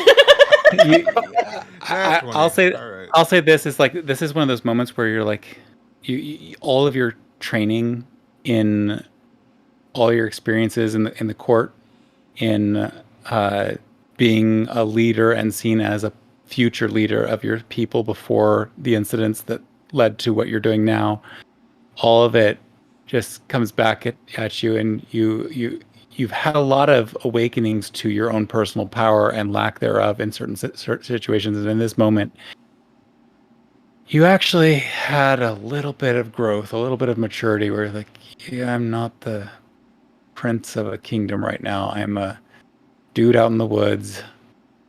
I have stuff to get done. Damn it. So rather than anything damaging, this is a little bit more of like a moment of reflection. Doesn't make you happy, but it's still a moment of reflection. While she's humbling Zuchi, I'm gonna like walk around and like look down the passageways and see what I can see. Okay. I accept your apology. It would do well to remember that respect is earned, not demanded. And then I point at the passageway that the person glanced at. Okay. So Asher's been looking down the different passageways. You've just been checking them out. Asher, I think that how far down would you go each passageway just to like peek in, or Are they like straightaways or are there corners? there's straight and then corners on almost every single one of them. The straight's only like 30 feet. I would probably go down and just like peek around the corner. Okay. Two of them that there seems to be more turns beyond them. The one that is the one that's been indicated to Zushi is one of those ones that have multiple turns. Two of the potential spaces lead to panels like you've seen before in a certain lab not too long ago with they look dead. They don't look like they're lit up, and there's none of the biological material all over them, but there are canisters that look exactly like a canister in somebody's bag. Yeah. Okay. Are those canisters like empty, or are they like beeping and glowing like ours is? They are beeping and glowing exactly like yours is. They are not beeping so much, and your canister stopped beeping after a little bit. But they all seem to be lit up, whereas most of all the panels, all the screens, all the what look like consoles and such that definitely have been broken and beaten a bit, none of them are lit up. Just these canisters that seem to be plugged into some slots. But whatever they do, they're not doing it right now, except for themselves being lit up. They're charging. Not that Asher would know that. He doesn't understand that concept, but sounds like that's what's happening. Okay, I'm just gonna go back and then be like, we're going this way? Like, the way that... Oh, wait, should we take a rest? Does anybody want to, like, catch a breather? You definitely just look over at Tanzanite on the ground. Already kind of snoring. Tanzanite took the opportunity for the conversation to go to bed. Yeah, go ahead and take a short rest. And I you wake can... her up long enough to just like get like a little piece of like bacon down her throat. Oh, she's sacrificing some of her bacon for you. So yeah, it's quickly, short rest. If anybody wanted to do anything during that short rest that was low key, that wouldn't have taken anything, you can let me know and we can have that go out. But otherwise, give yourself the short rest. Can I try to fix my gun, or is it beyond that? Yeah, go ahead and so what tools do you have proficiency with?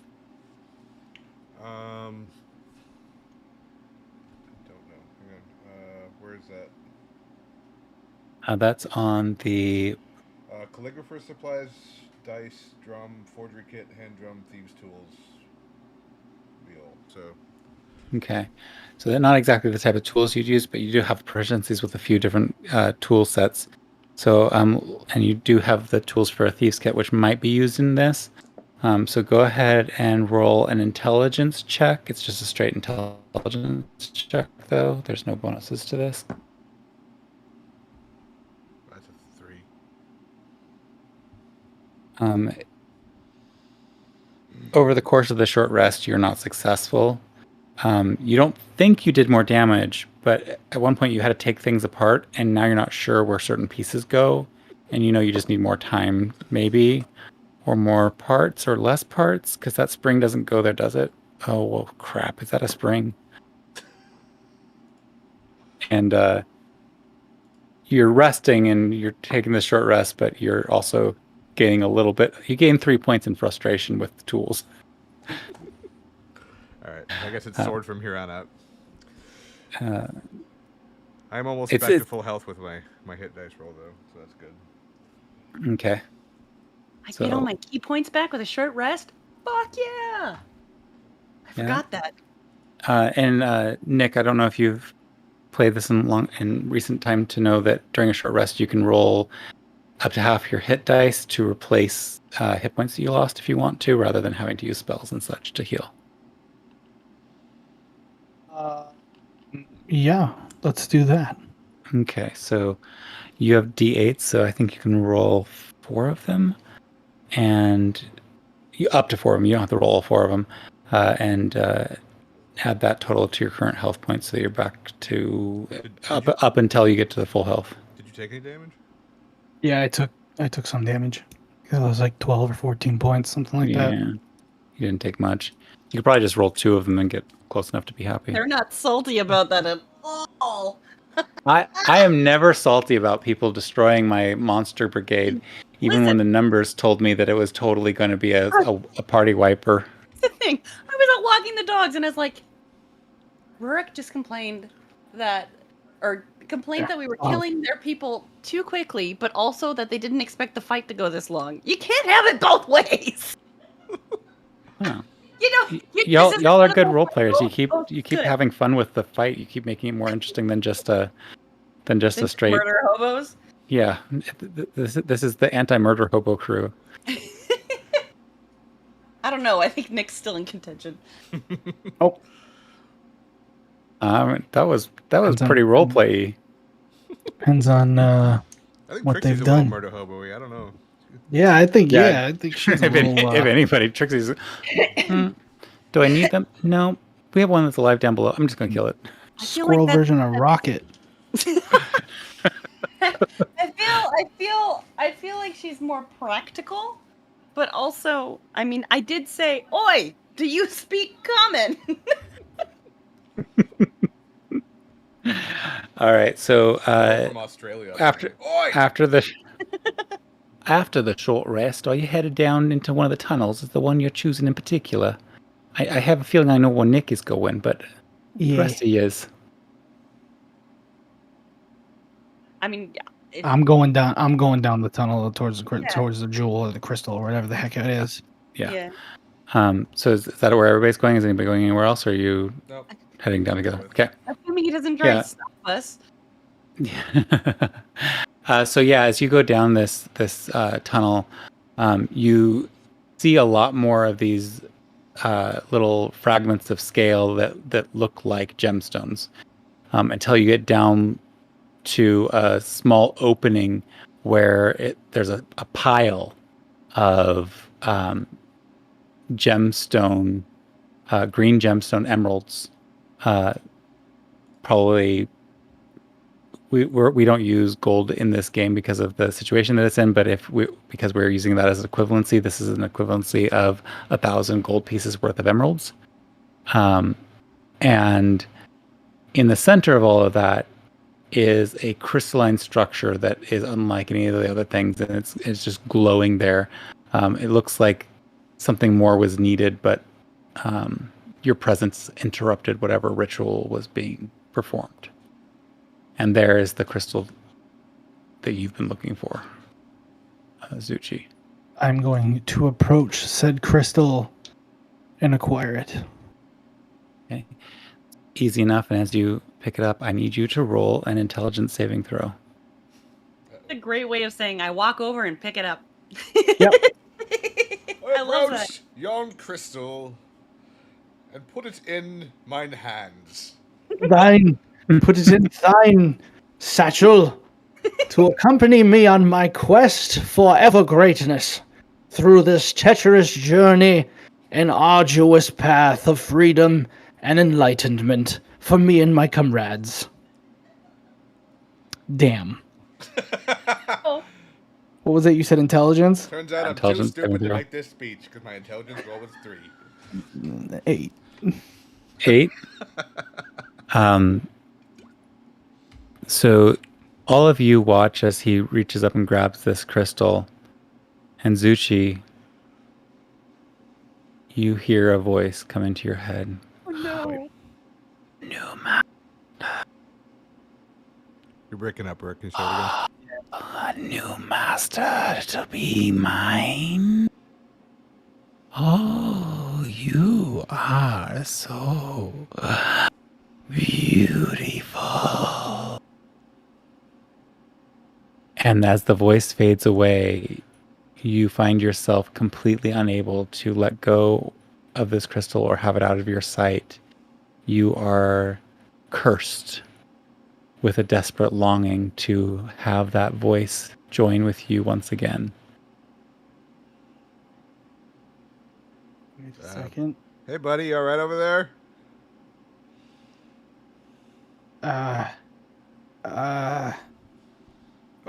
What? What did you say? So wait, what? I said, are you all right? You kind of zoned out there for a second. Yeah, no, I'm fine. I just I thought I heard something, but it was nothing. Mm-hmm. All right, well, it looks like we thwarted whatever they were trying to do here. So now that this crystal is safe in our possession, yeah. Are you allowed to tell us yet what you needed it for? Well, you see, this crystal is something that can harness a darker power, a power that I had long thought was forgotten and long we thought we had destroyed, but apparently it has not. So, to finish out my original quest of my people, I am going to put an end to this once and for all. So you're going to destroy it? Correct. Maybe you should just do that. Do you want some help? Well, it has to be, no. Are you sure? Because we could just do it right now. And we have a lot of different things here we could try to... I still got the big concrete block. I could just smash it. This was going to take a little bit more than just some arbitrary rock smashing into this forged over centuries gem. We need to take it someplace of high elevation where I can cast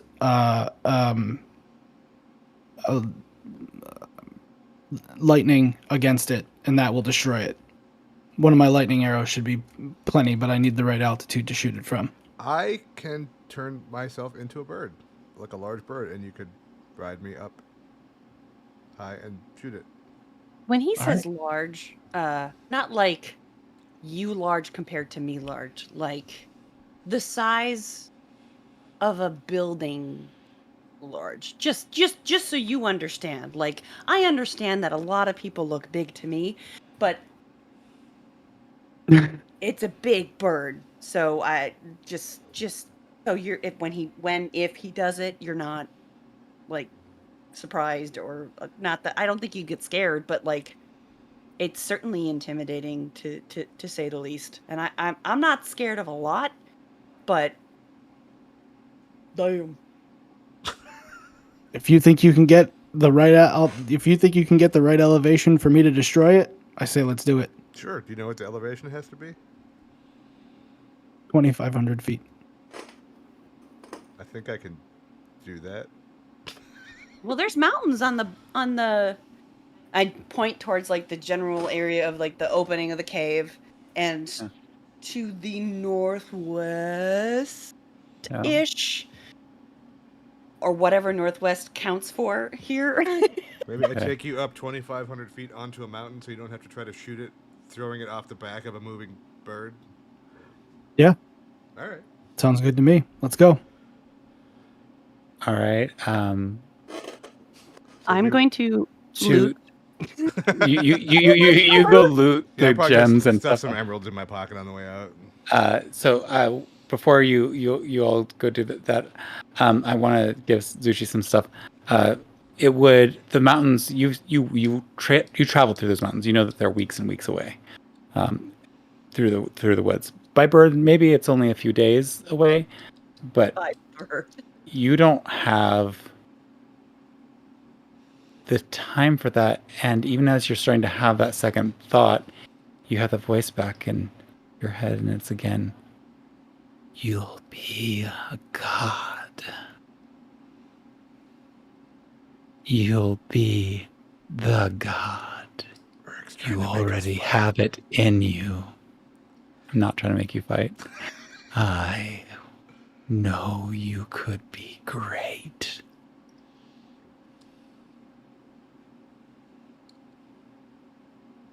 I'm just walking out of the cave, like, definitely not a voice whispering to this guy. I mean, after I loot, I. Do you go into any other spaces, or are you just grabbing the gems? And I would actually grab the gems and bring them over to Tanzanite because I know she likes pretty things. So I would bring them to her. So, like, specifically looking for diamonds. It's all emeralds. And that's it's all you emeralds, know. Unfortunately, I know. Just But that I hold them out. I was like, maybe we can trade them for another diamond. That's a good idea. I think all of these together might be worth another kind of diamond like you're looking for. So maybe. Perfect. And then I go to walk out. Are you walking out yet? I think Zuchi and Asher were walking out ahead of everybody, but try and get everything that's happening in the cave before. Nope, that's it. That's it. Okay. Yeah. This one time I'll bring up the rear. You'll head back up and out. Asher, are you transforming into a bird and flying up, or? Sure. So, what's the closest mountain? You boy. Yes. The new one. Other boy. Hi. Yes. So, if I look around, there are no mountains, right? They're too far away. It would be a distance of, like, walking, like I said, several weeks, by flight, at a guess, without knowing more about it, several days. So are we flying to these mountains? It'll take a while. We still have business, I feel. Didn't you want us to head to mountains? You wanted us to head to mountains. I do want to head to mountains. Yes, I do want to head north. Sounds like the fastest way will be by bird, so... There's just another spot that we were technically supposed to go first, but, I mean, this kind of seems more important. Well, where are you off to? I could fly for an hour. Are you not able to just go up and shoot down? I mean... But he would have to shoot off of a flying bird, rather than, like... I don't know. I'm going to take advantage of them kind of like trying to figure all this out.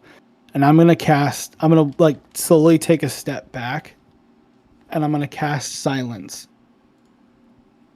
On yourself or Mhm. on. Okay. on myself, Okay. so that nobody can hear me talking. Okay. Do you want me to roll? No, silence just works on. Okay.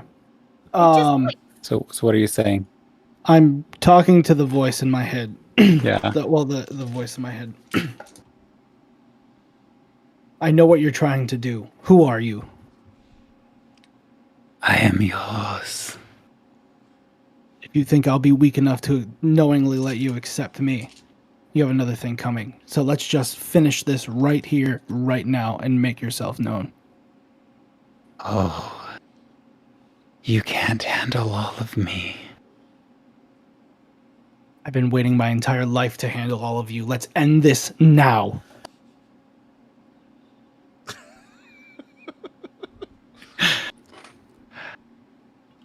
As you say that in your head, you all can hear and then see one of those distant mountains crack. And lava begins to spew up. And even at this distance, you can make out this figure of multiple heads, huge wings. It's a dragon. Oh boy. But it's not a dragon like anything you've seen so far. This is some primordial beast. And as it comes up and out of that mountain, all 5 of the heads are staring in your direction.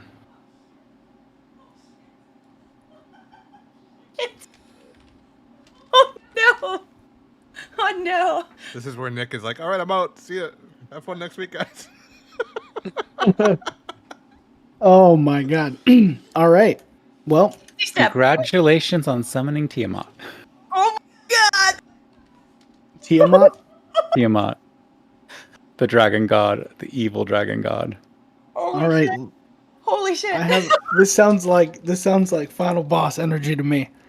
Oh yeah. Energy. Like not intended to happen at all, but beautiful, and I love it. Gonna see how many cities get raised in the next couple of sessions. We are at the end of our time, but Nick, if you want to join us in 2 weeks for another session, seeing as you've just raised Tiamat, you're more than welcome to. But otherwise, it's been awesome having you here today. Yeah, guys, it was honestly a blast. I had an absolute blast doing this. Like I said, it's been far too long since I've played D&D, and just to kind of get back into it and feel that excitement again, and then kind of get back into the swing of role playing again. That was. And I love how creative you were being, because like I'm just sitting there waiting as you say things and claim things. I'm like, okay, that's part of the world now. Yep, that's happening. You that's how you respond to an evil voice in a crystal? Yeah. And yep, this sounds like Yeah, thank you for our demise. No, not demise yet. it's just I mean, probability of One might say that demise. Nick increased our probability of demise. Yes, Hey, absolutely. Oh, it's finally we're right in going the to meet name. Yes, Honestly, it is. though. In the name. Honestly, though, you're Oh, welcome guys. back anytime. If you wanna come back, you are. I definitely might have to take you up on that for sure, because I Yeah. think I've started Got a something that I dragon think to you kill, would. my dude. Yes. Yeah. Oh my Well, god. We'll figure that Yeah. out. Let me know if you want to Yeah, play well- in 2 weeks. We'll figure it out. But Yeah, for either sure. way. yeah. Either way. If you're interested, let us know. Otherwise, we'll kind of geiger your character into whatever situation needs to happen, and it'll be a blast. You might get to witness Or maybe you the just end of the saw party. Tiamat and you're just like, nope, out, peace, and you just bailed, left us to deal with Ooh, it. but I had a Oh, guys, I'm so sorry, but I just remembered that I have a dentist appointment that I have to get to. So you get that. I'm gonna go get this cavity filled, and then if there's time, I'll stop at In and I'll Out, come grab a back. quick bite, and then I'll figure this whole thing out If for you're you. going if in and out, haven't you better already. bring in and out for everybody, because what the hell? Yeah. Hold on. Is there an In and Out in Duluth now? No, but it's the Oh. In and Out's right by my dentist, so it's like a hop, skip, and a His jump. dentist is in and- California, far from the dragon. It's weird, but It's in Cali? No, Really? Please listen. It's a. If I told you, he Marissa, you're gets missing- inundated with questions. He's a really good dentist. I don't want to give out too much of where he's located. You don't want to have to compete for your own appointments. No, I actually have a good dentist now. I had a filling on Tuesday and I didn't feel a thing. And apparently it was it was close to the root. So I was impressed. I didn't feel a goddamn thing. I'm nervous because I just found out. Well, I didn't just find out, but I recently, as I've been drinking cold things, my back tooth has been like super sensitive, and I'm like, oh no. And I haven't been to the dentist in. so what you're Yep. saying is, all right. as Zuchi goes to the dentist, you also should go to a dentist. Is that what you're saying? Yes, yes. Coincidentally, our dates are the same. Our dates are the same. Far from the No. dragon. But no, like it was just an absolute blast to be on. You guys are my first ever podcast I've been on outside of my own, so it was a little bit of a different experience for me. I've heard all my guests say it, and I've never actually experienced, but it was cool to come on a cast and not have to, really do much. I just had to participate, which was awesome. It was cool to be on the other side of that. For a change, so I'm definitely I'm gonna send you this grateful. video to edit be when I'm on. done, just so you know. Huh? I get the dentist appointment. I can't. I get the dentist appointment, bro. I got one. This is the one later. That's the follow up. This is Oh, I see. the This initial. This is one of 20, just like a whole sequence. I have to find. I have to sign the new If you new need me, I'll be patient over here document. killing this fucking So- dragon. God. Nick, just for reference, the point of the sign is so that when we're watching back, I just have to look for the For sign. the sign. I love it. Are you For gonna start putting TikTok, things on I love- TikTok? Because I've been bad at it. I mean, I She's just trying to start. It's She's- easier for me to have the file, but yeah, like As somebody that's that- what this for. I need to make an official one, but yeah. As somebody who also is in charge of posting on the podcast social media, it's a bitch. Oh, I don't yeah. mean to I'm sorry for using that word, but it's No. really is a pain in the ass This to is remember not a it. family-friendly podcast. You're fine. Yeah.